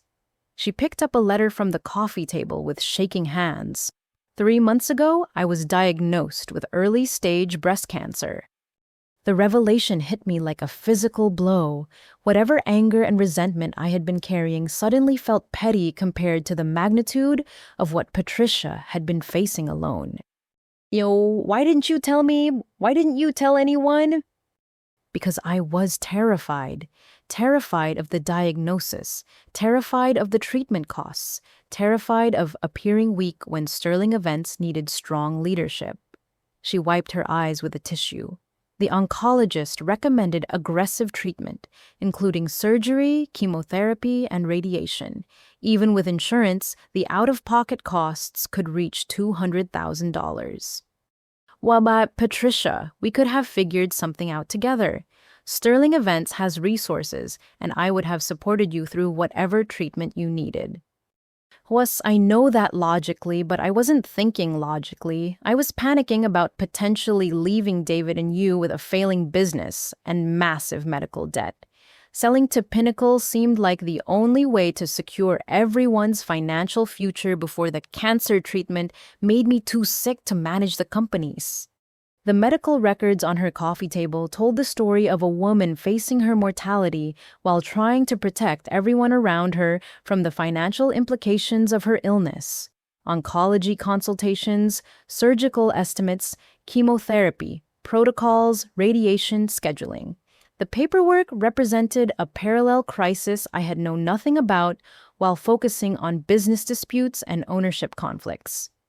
Oh, the financial irregularities. Marcus discovered the mortgage payments and car loans charged to Sterling Events. Those were all because I was trying to free up personal cash for medical expenses while preserving the company's official profitability for the Pinnacle sale. You were essentially borrowing from Sterling Events to pay for cancer treatment. Well, yes, with the intention of repaying everything from my share of the Pinnacle sale proceeds. I never intended to steal from the company permanently just to manage cash flow during the medical crisis. Understanding Patricia's true motivations didn't excuse her methods, but it completely changed the context of her recent behavior. She hadn't been trying to cheat me out of greed, but had been desperately trying to solve multiple crises simultaneously while hiding her medical situation from everyone who cared about her. My Patricia, why didn't you trust me enough to share what you were going through? Because you've always been so strong, so capable, so perfect at handling everything. I felt like admitting I was sick and scared would prove that you were the real leader of Sterling Events, and I was just dead weight holding you back. The confession revealed insecurities that went far deeper than business competition. Patricia had been struggling with feelings of inadequacy and mortality while trying to maintain an image of strength and control that ultimately made her crisis worse. When did you start treatment? 2 weeks ago, the day after you sold your shares to Marcus. The timing was terrible because I was dealing with the ownership transfer chaos while starting chemotherapy. That's why I've been so emotional and irrational lately. How is the treatment going? Better than expected, actually. The oncologist is optimistic about my prognosis, and the side effects have been manageable so far. But Savannah, I need you to understand something important about David's situation. She handed me another set of documents. These related to David and Sarah's financial planning. David didn't just invest in Sterling Events expansion. When I told him about the Pinnacle sale, he borrowed against his house to increase his investment, thinking he could double their money and secure their children's college funds. The revelation was devastating. David's anger about the ownership transfer wasn't just about losing expected income, but about facing potential foreclosure on his family home. His investment had been based on Patricia's promises about a sale that could never happen once I sold my shares to Marcus. How much did he borrow? $120,000 secured by a second mortgage on their house. The loan payments are $800 monthly, and they were counting on the Pinnacle sale proceeds to pay off the debt completely. Patricia, why didn't you tell me any of this during our previous conversations? Because I was ashamed. Ashamed of being sick. Ashamed of the financial mistakes. Ashamed of misleading you and David about my real situation. I convinced myself that selling to Pinnacle quickly and quietly would solve everything without anyone having to know about the medical crisis or the money problems. The complexity of Patricia's situation was overwhelming.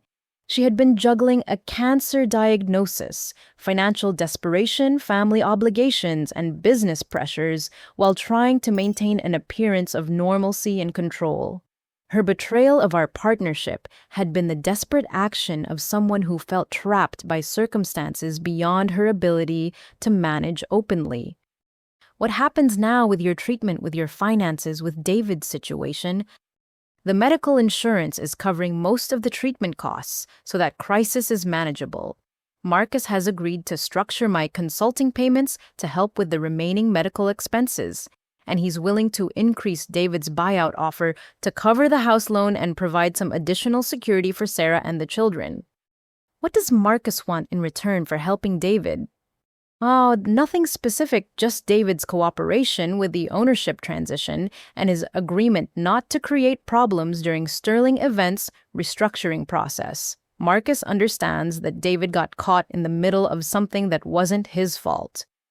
The conversation continued past midnight as Patricia shared details about her medical treatment, her fears about the future, and her regrets about how she had handled the business crisis. For the first time in months, we talked honestly about our relationship, our shared history, and the circumstances that had led to the destruction of our partnership. Savannah, I know I destroyed everything between us, and I don't expect forgiveness. But I want you to know that my feelings about your success were never really about jealousy. They were about fear that I was becoming irrelevant, and that Sterling Events would be better off without me. Patricia, you were never irrelevant. Sterling Events succeeded because we combined your business experience with my operational skills. The problem was that you stopped trusting me enough to share what you were really facing. I know that now, but at the time, admitting weakness felt impossible when everyone was depending on me to keep the business stable and profitable. As I drove home that night, I felt emotionally drained, but also strangely relieved. Patricia's revelation didn't excuse her betrayal or change the practical consequences of her choices, but it provided context that made her actions understandable rather than purely malicious. She had been a scared, sick woman trying to protect everyone around her from problems she felt responsible for solving alone. Her methods had been terrible, but her motivations had been fundamentally protective rather than selfish. The question now was whether this new understanding would change how I approached the aftermath of our destroyed partnership, particularly regarding David's financial crisis and Patricia's ongoing medical situation. Saturday morning brought a call from Marcus with an unexpected proposal that would test everything I thought I had decided about my future relationship with Sterling Events and Patricia. Savannah, I spent yesterday evening talking with Patricia about her medical situation and David's financial problems. The complexity of their circumstances has made me reconsider my original plans for Sterling Events' transition. What kind of reconsideration? Instead of gradually forcing Patricia into complete disengagement, I'm thinking about proposing a different structure that might work better for everyone involved, including you. The suggestion surprised me because I had assumed Marcus would want to minimize complications by removing Patricia from Sterling Events operations as quickly as possible. His willingness to accommodate her medical situation suggested a more collaborative approach than I had anticipated. What are you proposing specifically? I own a three-way partnership where Patricia retains 30% ownership, I hold 40% as the managing partner, and you return as a 30% owner with operational control over client relationships and creative direction. The proposal was intriguing but complicated. Returning to Sterling Events would mean re-engaging with Patricia during her medical treatment while working under Marcus's overall management. The potential benefits included creative control over the aspects of the business I cared most about, but the emotional challenges could be significant. Marcus, I appreciate the offer, but I'm not sure working with Patricia again is realistic, given everything that's happened between us. I understand your concerns, but consider the practical advantages. You would earn ownership profits plus a substantial salary for managing client relationships and menu development. Patricia would have enough involvement to maintain her dignity and sense of purpose during treatment, but not enough authority to create the problems that destroyed your original partnership. What about the financial aspects? I already received 4.8 million for my previous ownership stake. You would purchase the 30% stake for 3.6 million, and Prestige would provide financing if needed. Effectively, you'd be trading some cash for ongoing income and creative control over Sterling Events' future development. The financial mathematics were reasonable, but the emotional calculus was more complex. Working with Patricia again would require rebuilding trust that had been completely destroyed by her betrayal and deception. Even with Marcus as a buffer, the potential for renewed conflict seemed significant. Let me think about it over the weekend. Of course. But Savannah, there's another factor you should consider. Patricia specifically requested that I make this offer. She believes Sterling Events will never achieve its full potential without your creative leadership, and she's willing to accept reduced ownership to make your return possible. That afternoon, I met with Jessica via video conference to discuss the legal and financial implications of Marcus's proposal. Her analysis was characteristically thorough and pragmatic. From a purely financial perspective, the offer makes sense, she concluded after reviewing the partnership structure Marcus had outlined. You'd maintain significant ownership in a growing business while receiving immediate compensation for your operational expertise. What about the personal dynamics working with Patricia again after everything that's happened? Gee, that's the question only you can answer. Legally, the new partnership agreement would include protections that didn't exist in your original arrangement with Patricia. Marcus would have final authority over major decisions, preventing the kind of unilateral actions that created your previous problems. So, Jessica, do you think Patricia's medical situation changes the ethical implications of the ownership transfer? Oh, not really. Her cancer diagnosis explains her behavior, but doesn't excuse the financial misconduct or her attempt to cheat you out of your ownership stake. You responded appropriately to protect your interests, and her medical situation was information she chose not to share. The conversation helped clarify my thinking about Marcus's proposal. The business opportunity was legitimate and potentially profitable, but my decision needed to be based on whether I could work productively with Patricia given our recent history.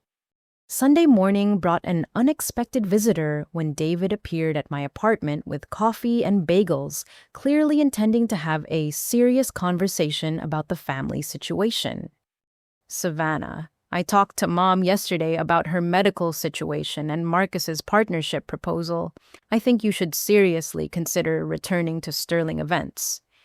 David, I'm not sure Patricia and I can rebuild a working relationship after everything that's happened. She's different now, scared, humbled, desperate to make amends for the mistakes she made.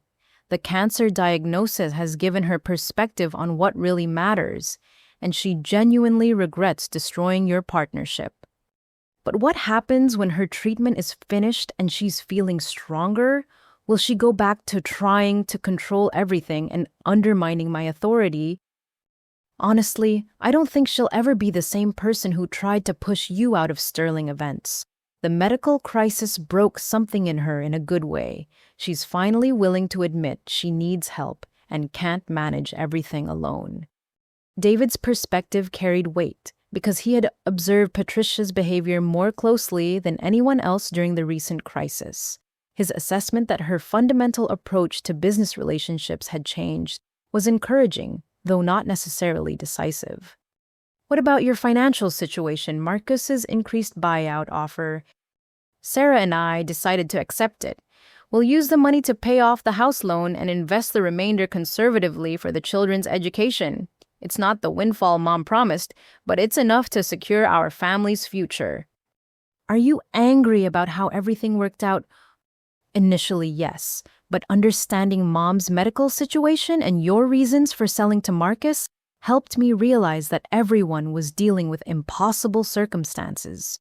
You protected yourself the only way you could, and Mom was trying to solve problems she felt responsible for managing alone. The conversation continued for 2 hours as we discussed Patricia's treatment progress, Marcus's management style, and the potential for rebuilding Sterling Events under a more collaborative partnership structure. David's support for my return was genuine based on his belief that the company needed my creative leadership to achieve its full potential.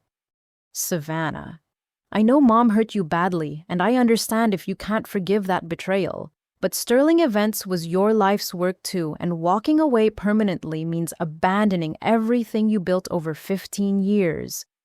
Monday morning brought my decision. I called Marcus to accept his partnership proposal subject to several conditions designed to protect my interests and prevent the conflicts that had destroyed my original relationship with Patricia. I'm willing to return as a 30% owner with operational authority over client relationships and creative direction, but I need ironclad protections against the problems that led to our previous partnership failure. What kind of protections? Written guarantees of my decision-making authority for menu development, vendor relationships, and client account management. Clear financial controls preventing any partner from diverting company funds for personal use, and a buyout clause allowing me to sell my stake at fair market value if the partnership becomes unworkable. Those terms are completely reasonable. I'll have the partnership agreement drafted to include all your requirements. Marcus, I also need Patricia to acknowledge her previous misconduct in writing and commit to transparency about any future medical or financial issues that could affect Sterling Events operations. I think she'll agree to those conditions. She's desperate to rebuild your working relationship and willing to accept almost any terms that make your return possible. The decision felt both risky and necessary. Sterling Events represented 15 years of my professional life and creative energy. Walking away permanently would mean abandoning not just a business, but a significant part of my identity and accumulated expertise. More importantly, Patricia's medical situation had revealed that her betrayal had been driven by desperation rather than malice. While her methods had been inexcusable, her underlying motivations had been protective rather than selfish. That understanding didn't erase the damage she had caused, but it provided a foundation for potentially rebuilding our working relationship under better defined terms. Tuesday afternoon brought the signing of new partnership agreements that would govern Sterling Events' future operations. Patricia, Marcus, and I met at Jessica's law office with comprehensive documentation designed to prevent the conflicts and misunderstandings that had destroyed the original partnership. Patricia looked frail but determined, clearly grateful for the opportunity to rebuild our working relationship, despite the reduced ownership stake and limited authority her new position entailed. Her signature on the misconduct acknowledgement was particularly significant, representing her acceptance of responsibility for the financial irregularities and deception that had triggered the ownership crisis. Savannah, I know I don't deserve this second chance, but I promise you'll never have to question my honesty or transparency again, she said as we finished signing the documents. Patricia, I'm willing to try rebuilding our working relationship, but it will take time to restore the trust your previous actions destroyed. I understand completely. Trust has to be earned, and I'm prepared to do whatever it takes to prove I've learned from my mistakes. As we left Jessica's office, I felt cautiously optimistic about Sterling Events' future under the new partnership structure. Marcus brought professional management expertise and financial resources. Patricia contributed business experience and institutional knowledge, and I retained creative control over the operational elements that had made our company successful. The arrangement wasn't perfect, but it provided a framework for collaboration that protected everyone's interests, while allowing Sterling Events to achieve its full potential under more stable and ethical management. 3 weeks into our new partnership arrangement, the carefully constructed harmony that had emerged from our legal agreements faced its first major test when Patricia made a unilateral decision that violated both the spirit and letter of our new collaboration framework. I discovered the problem Tuesday morning when Carlos Mendoza from Heritage Farms called to confirm a substantial order change that I had never authorized or discussed. According to Carlos, Patricia had contacted him directly over the weekend to modify our October produce order, reducing quantities by 40% and switching from organic to conventional vegetables for cost savings. Savannah. I was surprised to get Patricia's call because you've always been my primary contact for Sterling Events orders, Carlos explained. But she said the changes were necessary due to budget constraints and that you had approved the modifications. The lie was brazen and immediately recognizable as the kind of deceptive behavior that had destroyed our original partnership. Patricia was testing whether the new management structure would actually prevent her from exercising the control she had previously wielded through manipulation and secrecy. I called Marcus immediately to report Patricia's unauthorized vendor communication and the false claims she had made about my involvement in the order changes. This is exactly the kind of behavior our partnership agreement was designed to prevent. Marcus responded with obvious frustration. Patricia has no authority to make vendor decisions or modify client orders without your approval and my oversight. Marcus, I need to know whether you're going to enforce the partnership terms we agreed to or whether Patricia is going to be allowed to undermine my operational authority whenever she disagrees with my decisions. There's going to be a confrontation this afternoon. Patricia needs to understand that the new partnership structure isn't a suggestion, but a binding legal requirement that will be enforced through whatever means necessary. The meeting took place at 4 p.m. in Sterling Events' main conference room, with all 3 partners present, along with Linda Morrison participating via video conference to provide legal guidance. Patricia arrived looking defensive, clearly aware that her weekend actions had created a crisis that threatened her continued involvement with the company. Marcus opened the discussion by reading directly from our partnership agreement regarding operational authority and vendor relationship management. The language was unambiguous. I had exclusive authority over vendor negotiations and order planning, while Patricia's role was limited to administrative support and client communication coordination. Patricia, you violated our partnership agreement by contacting Heritage Farms without authorization and misrepresenting Savannah's involvement in order modifications, Marcus stated matter-of-factly. This behavior is exactly what destroyed your previous partnership and cannot be tolerated under our new arrangement. I was just trying to help manage costs for the Morrison Industries event. The profit margins were tight, and I thought switching to conventional produce would improve our profitability without significantly impacting quality. Well, Patricia, that decision isn't yours to make, I responded firmly. Our clients choose Sterling Events specifically for our premium ingredients and quality standards. Switching to conventional vegetables without client approval violates our service commitments and damages vendor relationships I've spent years building. But you weren't available when Carlos called, and the order deadline was Monday morning. I had to make a quick decision to protect our margins. Carlos didn't call me about any order deadline, I replied, checking my phone records. He called you directly because you contacted him first, then tried to make it seem like I was unavailable when you needed to justify your unauthorized changes. The evidence clearly contradicted Patricia's version of events, revealing that her vendor interference had been premeditated rather than a response to urgent circumstances.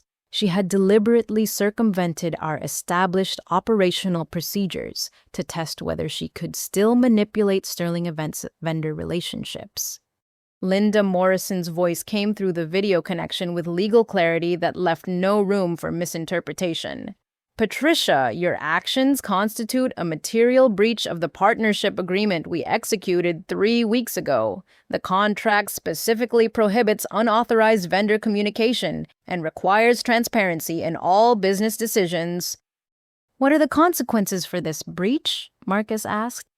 The partnership agreement includes escalating remedies for violations starting with written warnings and proceeding to suspension of partnership benefits, reduction of ownership stakes, and ultimately forced buyout provisions.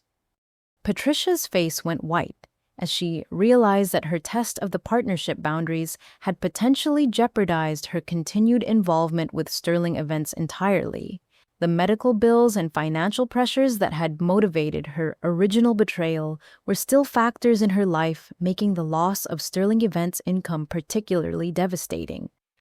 "I made a mistake," Patricia admitted quietly. "I'm used to making quick decisions to solve problems, and I forgot that our new partnership requires collaboration and transparency."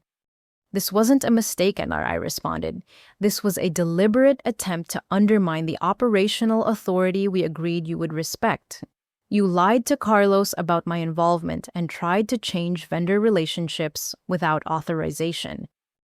"Savannah, you're right. I was testing whether I could still influence operations when I disagreed with your decisions. It was wrong, and I apologize." "Patricia, apologies don't rebuild trust. Actions do. And your actions this weekend showed me that you haven't actually changed your approach to partnership management, despite everything that's happened."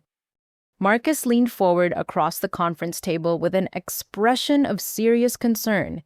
"Patricia, I need to understand whether you can actually operate within the partnership structure we agreed to, or whether your instincts for control are too strong to allow genuine collaboration." But I can change. I will change. This partnership is too important to my financial security and medical situation to risk losing over control issues." Then prove it," I said firmly. "Call Carlos back right now in front of all of us, apologize for the confusion, restore the original organic produce order, and explain that you exceeded your authority by contacting him without proper authorization." The request was designed to test whether Patricia was genuinely committed to transparency and accountability, or whether her apology was just another manipulation designed to avoid consequences for her behavior. "Oh, Savannah, that's humiliating. Carlos will lose respect for Sterling Events if he sees this kind of internal conflict." "Patricia, Carlos will lose respect for Sterling Events if we don't fix the problems your unauthorized actions created.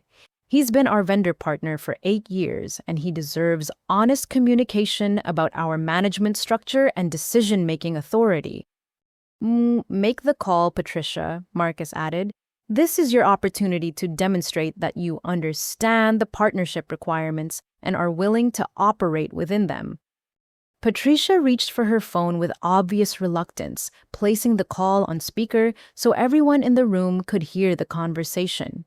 When Carlos answered, her voice was shaky but clear, as she explained that she had exceeded her authority in making the order changes and that the original specifications should be restored. "Oh, Carlos, I need to apologize for the confusion I created over the weekend. I don't have authority to modify vendor orders, and I should have directed you to work with Savannah directly for any changes to our established arrangements." "Patricia, I appreciate your call, but this kind of confusion concerns me about Sterling Events management stability. Can you help me understand who I should be working with for future orders?" "Savannah has exclusive authority over vendor relationships and order planning. Any communication from me or anyone else should be confirmed with her before you make changes to established orders." "Thank you for clarifying that. I'll make sure to verify authorization for any future order modifications." After Patricia ended the call, the conference room was silent for several moments as everyone processed what had just occurred. Patricia had been forced to publicly acknowledge her lack of authority and apologize for overstepping boundaries she had agreed to respect. Patricia, that was the right thing to do," Marcus said finally, "but I need your commitment that this kind of violation won't happen again. Our partnership can't function if you continue testing the boundaries we established to protect everyone's interests." "You have my commitment. I understand now that I can't operate the way I used to, and I accept the limitations my previous behavior has made necessary." "Good. But Patricia, this is your only warning. The next violation of our partnership agreement will trigger the formal remedies Linda outlined, starting with suspension of your profit distributions and proceeding to forced buyout if necessary." As we left the conference room, I felt both relieved and concerned about the confrontation's outcome. Patricia had acknowledged her mistake and taken corrective action, but the incident proved that her instincts for control and manipulation remained strong despite her promises to change. The partnership could survive this crisis, but only if Patricia genuinely learned from the experience and committed to operating within the collaborative framework we had established. Time would tell whether her apology represented genuine change or simply another strategic response designed to protect her financial interests. 6 months after our confrontation over Patricia's vendor interference, the consequences of her medical situation and financial desperation had transformed Sterling Events into a company none of us could have anticipated when we first signed our partnership agreements. Patricia's cancer treatment had progressed better than expected, with her oncologist declaring her in full remission after completing chemotherapy and radiation protocols. However, the physical and emotional toll of treatment, combined with the stress of our partnership, conflicts had fundamentally changed her relationship with Sterling Events and her desire to remain actively involved in business operations. The transformation became apparent during our quarterly partnership meeting in January, when Patricia announced her intention to sell her remaining 30% ownership stake to Marcus and retire completely from the catering industry. "Oh, I've realized that my attempts to maintain control and influence over Sterling Events have been counterproductive for everyone involved," she said with a clarity that had been absent during our previous conflicts. "The company needs leadership that's focused on growth and innovation, rather than protecting past investments and managing medical crises." Marcus and I had anticipated this possibility since our October confrontation, and we had already discussed the financial and operational implications of Patricia's complete departure. Her decision, while personally sad, would eliminate the tension and uncertainty that had characterized our partnership despite the legal protections we had established. "Patricia, what's your timeline for this transition?" Marcus asked.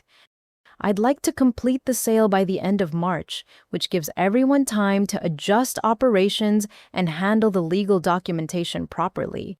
I also want to ensure that David's financial situation is completely resolved and that all my medical expenses are covered before I step away from Sterling Events entirely." The practical aspects of Patricia's departure had been planned for months, but the emotional reality of ending our 15-year collaboration was more complex than any of us had expected. Despite the betrayal and conflicts that had nearly destroyed our relationship, Patricia had been the original architect of Sterling Events' success and deserved recognition for her contributions. Patricia, I want you to know that despite everything that happened between us, I'm grateful for the opportunity you gave me to build something meaningful together," I said during what we all understood would be our final partnership meeting. "Ooh, Savannah, you made Sterling Events everything I dreamed it could become. My biggest regret isn't the medical crisis or the financial mistakes, but that I let fear and pride prevent me from appreciating your contributions while we still had time to enjoy our success together." Marcus facilitated Patricia's departure with the same professionalism he had brought to every aspect of our partnership restructuring. The financial terms were generous enough to provide Patricia with comfortable retirement income while transferring her ownership stake to Marcus at a price that reflected Sterling Events' improved valuation under professional management.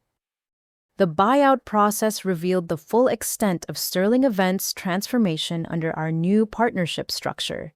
Annual revenue had grown from $3 million to $4.2 million. Client satisfaction scores had reached all-time highs, and employee turnover had dropped to virtually zero as Marcus implemented competitive compensation packages and career development opportunities. My role as operational director had evolved beyond vendor relationships and menu development to include staff training, quality control systems, and strategic planning for market expansion. The creative freedom Marcus provided, combined with the resources of Prestige Catering's regional network, had enabled innovations that would have been impossible under our original family business structure. Most significantly, the toxic dynamics that had characterized Patricia's final months with Sterling Events had been replaced by collaborative decision-making and transparent communication. Marcus and I disagreed about operational details regularly, but those disagreements were resolved through professional discussion rather than manipulation and secrecy. David's situation had stabilized completely through Marcus's expanded buyout offer and opportunities to work with Prestige on marketing projects for their southeastern expansion. His family's financial security was assured, and his relationship with both Patricia and me had recovered from the anger and resentment that had characterized the immediate aftermath of the ownership crisis. The whole experience taught me that family businesses can be incredibly rewarding, but also incredibly dangerous when personal relationships become more important than professional boundaries. David reflected during a family dinner celebrating Patricia's successful completion of cancer treatment. Patricia's health remained stable, and her retirement had provided relief from the business pressures that had contributed to her poor decision-making during the medical crisis. She had purchased a small condo in Savannah near the coast, spending her time reading, gardening, and volunteering with cancer support organizations. "I'm happier now than I've been in years," she told me during one of our monthly phone calls that had replaced the daily business communications that once defined our relationship. Selling Sterling Events was the best decision for everyone involved, even though it took me months to accept that reality. The most surprising consequence of Patricia's departure was the depth of creative satisfaction I found in working with Marcus as an equal partner, rather than fighting for recognition and respect from someone who could never provide them. Our collaboration had unlocked potential in Sterling Events that neither Patricia nor I could have achieved independently. "Savannah, I need to share something with you," Marcus said during our 6-month partnership review. "When I first acquired your ownership stake from Patricia, my primary goal was gaining access to the Atlanta catering market. I never anticipated that our working relationship would be this productive and enjoyable." "What do you mean?" "You've exceeded every expectation I had about your operational expertise and creative leadership. Sterling Events isn't just successful, it's become the flagship operation for Prestige's entire southeastern region." The conversation led to discussions about expanding my role within Prestige's broader organization with opportunities to oversee premium catering operations across multiple states. The career growth possibilities were exciting, but they also represented a complete transformation from the limited partnership role I had occupied with Patricia. "Marcus, I appreciate your confidence in my abilities, but I want to make sure we're building something sustainable rather than repeating the mistakes that destroyed my partnership with Patricia. The difference is that I value your expertise enough to share authority rather than trying to control it. Patricia's biggest mistake was treating you like a talented employee instead of recognizing you as the creative force that made Sterling Events special." By spring, Sterling Events had achieved a stability and success that exceeded anything we had accomplished during the original family business years. The company employed 42 people, maintained exclusive relationships with premium vendors throughout the Southeast, and had a client waiting list that extended 6 months for major events. More importantly, The personal relationships that had been damaged by Patricia's betrayal and medical crisis had healed to the extent possible given the fundamental changes in everyone's circumstances. We weren't a family business anymore, but we had become something potentially better, a professional organization built on mutual respect and shared commitment to excellence. The consequences of Patricia's desperate attempts to solve her problems through deception and control had ultimately created opportunities for growth and success that none of us could have anticipated when the crisis first erupted. Justice had been served, but it had also opened doors to possibilities that justified the painful process of destroying and rebuilding everything we thought we understood about our business relationships. 18 months after I had received Patricia's devastating voicemail, I found myself standing in the executive conference room of Prestige Catering Solutions' new Atlanta headquarters, looking out at the skyline of a city where Sterling Events had become the premier luxury catering company in the Southeast. The transformation had exceeded every expectation Marcus and I had discussed during our original partnership negotiations. Sterling Events now operated from a state-of-the-art facility in Buckhead, employed 63 people, and generated annual revenue of $6.8 million. Our client roster included Fortune 500 companies, major law firms, medical institutions, and high-profile social events throughout Georgia and neighboring states. My title had evolved to Regional Director of Premium Operations for Prestige's Southeastern Division with equity participation that would make me financially independent regardless of Sterling Events' continued success. The career growth and personal satisfaction I experienced daily made Patricia's original attempts to marginalize my contributions seem like ancient history from someone else's life. Savannah, the Nashville headquarters wants to discuss expanding your operational model to our Texas and Florida markets, Marcus mentioned during our weekly strategy meeting. Your integration of local vendor relationships with premium service standards has become the template for Prestige's national growth strategy. The recognition was gratifying, but what mattered most was the creative freedom and professional respect that had replaced the constant battles for acknowledgement that had characterized my final years working with Patricia. Marcus valued my expertise enough to build entire regional strategies around my operational philosophy. What's the timeline for that expansion? They're thinking about a gradual rollout over the next 2 years, with you overseeing operations, training, and quality control for new markets. The compensation package would include significant equity in Prestige's overall growth, not just the Atlanta operation. Marcus, I appreciate the opportunities you've provided, but I want to make sure any expansion doesn't compromise the quality standards and vendor relationships that make Sterling Events special. That's exactly why they want you leading the expansion. You understand that premium catering isn't about cutting costs or maximizing volume, but about creating exceptional experiences that justify premium pricing. The conversation reflected how completely my professional situation had changed since Patricia's betrayal had forced me to sell my original ownership stake.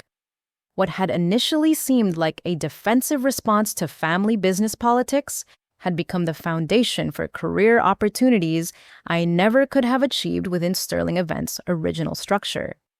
My personal life had flourished alongside my professional success. The financial security from selling my Sterling Events stake had eliminated the stress and uncertainty that had consumed my energy for months. I had purchased a beautiful townhouse in Virginia Highland, traveled to Europe for the first time, and developed friendships outside the insular world of family business relationships. Most unexpectedly, I had begun dating Jake Morrison, a successful real estate developer who understood the demands of building a business while maintaining personal relationships. Our connection was based on mutual respect and shared ambitions, rather than family obligation or business necessity. "You seem happier than I've ever seen you," Patricia observed during one of our monthly lunch meetings that had replaced the daily business communications once central to our relationship. Her retirement had been good for her health and emotional stability, and our personal relationship had recovered much of the warmth that business conflicts had destroyed. I am happier. The constant stress of fighting for recognition and respect has been replaced by collaboration with someone who values my contributions. It's amazing how much energy gets freed up when you're not defending your professional worth every day. I understand that better now than I did when we were partners. My need to control everything was really about my own insecurities, not any deficiency in your capabilities or judgment. Patricia's perspective on our destroyed partnership had evolved considerably during her retirement and recovery from cancer treatment. She had gained insight into her own motivations and acknowledged how her behavior had created the crisis that ultimately benefited me more than anyone else. Oz, do you ever regret selling your Sterling Events ownership to Marcus instead of trying to work things out with me? Honestly, no. Our partnership had become unsustainable because of fundamental differences in how we approached business relationships. Marcus and I complement each other's strengths, rather than competing for control. I'm glad you found something better than what we had together, even though it meant the end of Sterling Events as a family business. David had also thrived in the aftermath of Sterling Events' ownership transition. Marcus had offered him expanding opportunities to manage marketing for Prestige's regional operations, and his income had grown substantially beyond what Sterling Events could have provided. His family's financial security was assured, and his professional skills had developed in ways that would benefit his career regardless of his continued relationship with Prestige. The whole experience taught me that family businesses can create opportunities, but also limitations that aren't always obvious until you have outside perspectives to compare them to. David reflected during a family gathering celebrating the second anniversary of Patricia's cancer remission. What do you mean? Harry, working with Prestige has shown me marketing strategies and career development opportunities that Sterling Events could never have provided. Sometimes loyalty to family relationships prevents people from pursuing better opportunities. The observation captured something important about our collective experience. Patricia's betrayal had been devastating and wrong, but it had also forced all of us to discover possibilities we never would have explored if our original partnership had continued successfully. Sterling Events, under Marcus's ownership, had achieved greater success than Patricia and I could have accomplished independently. My career had reached heights that would have been impossible within a family business structure, and even Patricia had found retirement satisfaction that might not have been available if she had remained trapped in partnership dynamics that brought out her worst instincts. The justice of the situation wasn't just that Patricia's betrayal had been punished, but that everyone affected by her poor decisions had ultimately benefited from the changes those decisions had made inevitable. Savannah, I have one more piece of news to share, Marcus said as we concluded our strategy meeting. Prestige's board of directors has approved my recommendation to offer you a position as vice president of operations development for our entire Southeastern division. The role would include equity participation and a compensation package that reflects your importance to our growth strategy. The offer represented recognition and opportunity beyond anything I had imagined when I first sold my Sterling Events stake to escape Patricia's manipulation and betrayal. What had begun as a defensive response to family business politics had evolved into the foundation for professional success that validated every decision I had made along the way. Marcus, I'm honored by the offer and excited about the opportunities it represents. When would you need a decision? Take your time to consider all the implications. This would be a significant commitment that would shape your career for years to come. As I drove home through Atlanta traffic that evening, I reflected on the journey from Patricia's devastating voicemail to Marcus's life-changing job offer. 18 months had transformed my understanding of business relationships, family dynamics, and personal resilience in ways that would influence every future decision. Patricia's betrayal had taught me to protect my interests and demand respect for my contributions rather than accepting marginalization for the sake of family harmony. Marcus's partnership had shown me what genuine collaboration looked like when both parties valued each other's expertise equally. Most importantly, the entire experience had proven that justice isn't always about punishment, but sometimes about creating opportunities for everyone to discover their full potential when toxic dynamics are eliminated from important relationships. 2 years after Patricia's voicemail had shattered my illusions about family business loyalty, I stood before the mirror in my new corner office at Prestige Catering Solutions Atlanta headquarters, preparing for the most important presentation of my career. The Georgia Chamber of Commerce had invited me to speak about innovative approaches to premium catering and regional business development, recognizing Sterling Events as the Southeast's fastest-growing luxury catering company.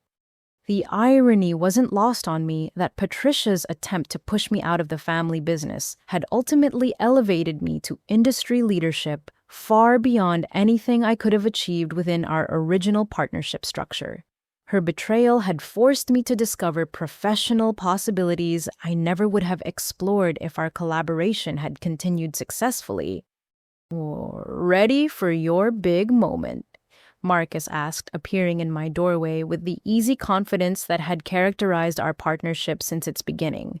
His decision to acquire my Sterling Events ownership had proven profitable beyond his original projections, validating his assessment that my operational expertise was the key to succeeding in Atlanta's competitive catering market.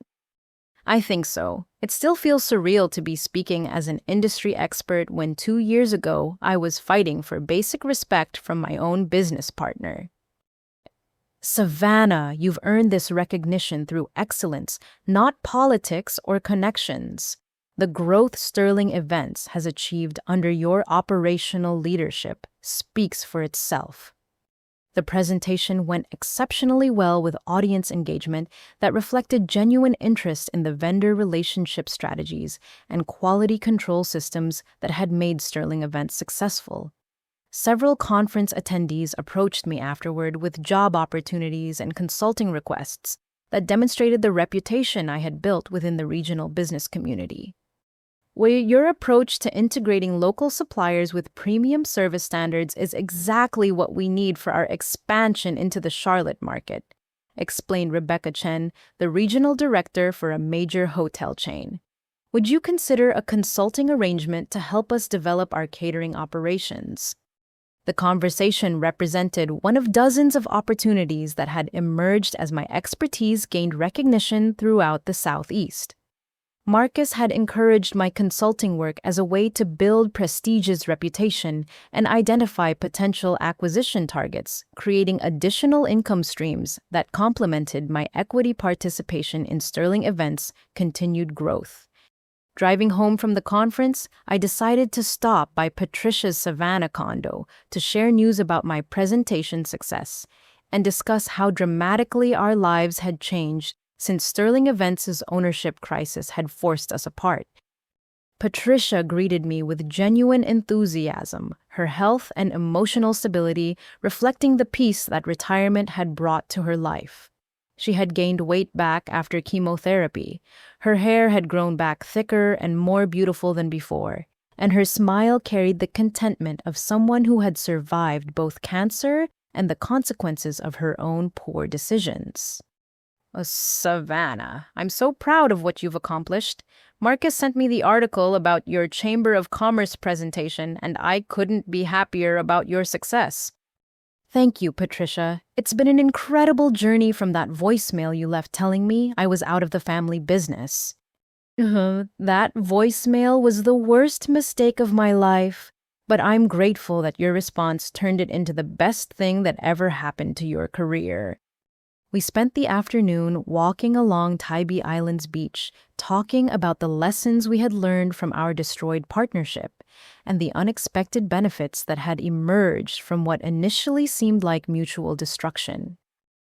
Savannah, I need to tell you something I should have said months ago, Patricia began as we sat on driftwood watching dolphins play in the distance. Selling my Sterling Events ownership to Marcus was the smartest business decision I ever made, but apologizing to you for my betrayal was the most important personal decision. What do you mean? I spent 15 years being threatened by your success instead of celebrating it. I treated you like competition instead of recognizing you as the creative force that made Sterling Events special. My cancer diagnosis forced me to confront how much energy I had wasted on insecurity and control instead of building something beautiful with someone I loved. Patricia, we built something beautiful together for most of those 15 years. The problems only emerged when you started feeling like Sterling Events' success somehow diminished your own contributions. I know that now, but at the time watching clients prefer your menu planning and vendors trust your judgment made me feel irrelevant in my own company. Instead of being proud of what we had accomplished together, I became jealous of your expertise. You were never irrelevant. Sterling Events succeeded because we combined your business experience with my operational skills. The problem was that you stopped trusting me enough to collaborate honestly. I understand that intellectually, but overcoming 15 years of competitive instincts wasn't something I could manage while dealing with cancer treatment and financial desperation. Selling to Marcus forced me to confront my own limitations and accept that Sterling Events needed different leadership than I could provide. The conversation continued as the sun set over the Georgia coast, painting the sky in colors that reminded me of the bourbon-glazed pork tenderloin that had made Sterling Events famous throughout Atlanta's corporate community. Patricia and I had found peace with each other and understanding of the circumstances that had destroyed our partnership, but we both recognized that rebuilding a working relationship would never be possible or necessary. Do you ever wonder what would have happened if you had told me about your cancer diagnosis instead of trying to solve everything secretly? Every day, we probably could have found solutions that preserved our partnership while addressing my medical and financial concerns. But I was too proud to admit weakness and too scared to risk appearing vulnerable when Sterling Events needed strong leadership. Patricia, vulnerability isn't weakness when it creates opportunities for people who care about you to provide support. I would have helped you through the medical crisis if you had given me the chance. I know that now, but at the time, admitting I needed help felt like surrendering control and authority I thought were essential to my identity and value. As evening approached, I prepared to drive back to Atlanta with a sense of closure and gratitude that had taken 2 years to develop. Patricia's betrayal had been devastating and wrong, but it had also created opportunities for growth and success that neither of us could have anticipated when the crisis first erupted. Savannah, I have one last thing to share with you, Patricia said as we returned to her condo. I've been working with a cancer support organization to help newly diagnosed women navigate the emotional and practical challenges of treatment. Your story has become part of my counseling approach. What do you mean? I tell them about how my fear of appearing weak led me to make terrible decisions that destroyed important relationships. The lesson is that authentic vulnerability creates opportunities for support, while false strength isolates you from the people who could help most. That's a beautiful way to use your experience to help others. It's also my way of honoring what you taught me about resilience and self-protection. You responded to my betrayal by creating better opportunities rather than seeking revenge or holding grudges. Patricia, I learned something important from Marcus about the difference between holding people accountable for their choices and punishing them for their mistakes. Justice isn't always about making people suffer, but sometimes about creating consequences that lead to better outcomes for everyone. The drive back to Atlanta provided time to reflect on the complete transformation of my life, since Patricia's voicemail had forced me to choose between accepting marginalization or protecting my interests through decisive action. Every major decision I had made along the way had been validated by subsequent success and personal satisfaction. Selling my Sterling Events ownership to Marcus had provided financial security and created partnership opportunities based on mutual respect rather than family obligation. The career growth and professional recognition I had achieved exceeded anything that would have been possible within our original family business structure. Most importantly, the entire experience had taught me to value my own contributions enough to demand appropriate recognition and compensation, rather than accepting disrespect for the sake of maintaining relationships with people who didn't appreciate my worth. Monday morning brought news that Marcus had been promoted to Senior Vice President of Regional Operations for Prestige's entire Southeastern Division, with responsibility for overseeing premium catering operations from Virginia to Florida. His success validated the strategic vision that had led him to acquire my Sterling Events ownership and build our partnership into the most profitable operation within Prestige's regional network. Savannah, this promotion creates an opportunity I want to discuss with you, Marcus said during our regular Monday strategy meeting. Prestige's board has authorized me to offer you the position of Director of Premium Operations for our entire Southeastern Division, with equity participation and compensation that reflects your importance to our continued growth. The offer represented professional validation and financial opportunity that exceeded my highest aspirations when I first entered the catering industry 15 years earlier.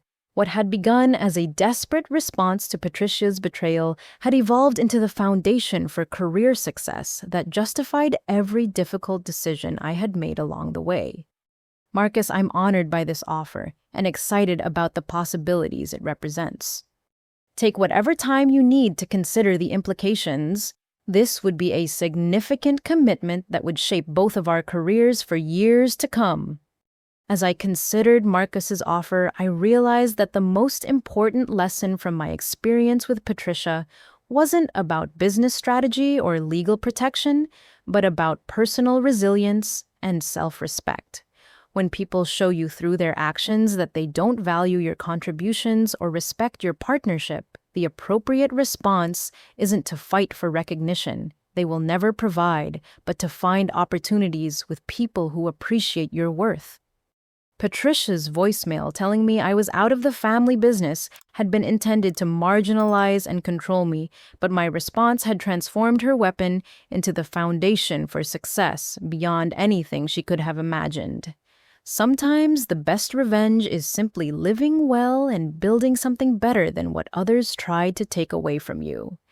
The final lesson I wanted to share with others who might face similar betrayals was this: when family loyalty conflicts with self-respect, choose self-respect every time.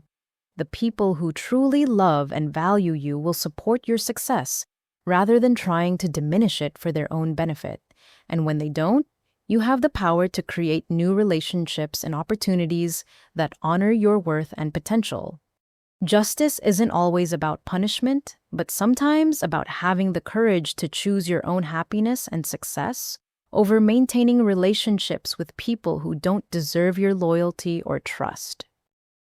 Thank you for joining me on this journey of betrayal, resilience, and ultimate triumph. Have you ever faced a situation where family loyalty conflicted with your professional interests? How did you handle it? And what lessons did you learn about protecting your own worth while maintaining important relationships? I'd love to hear your thoughts in the comments below. If this story resonated with you, please take a moment to like this video, subscribe to the channel for more real-life stories of overcoming betrayal and finding success, and share it with anyone who might benefit from understanding that sometimes the best response to being pushed out is to build something better on your own terms. Oshar, remember, you have more power than you realize to shape your own future, even when the people closest to you try to limit your potential. Trust your instincts, protect your interests, and never be afraid to choose the path that leads to your own happiness and success. Until next time, keep believing in your worth and fighting for the recognition and respect you deserve.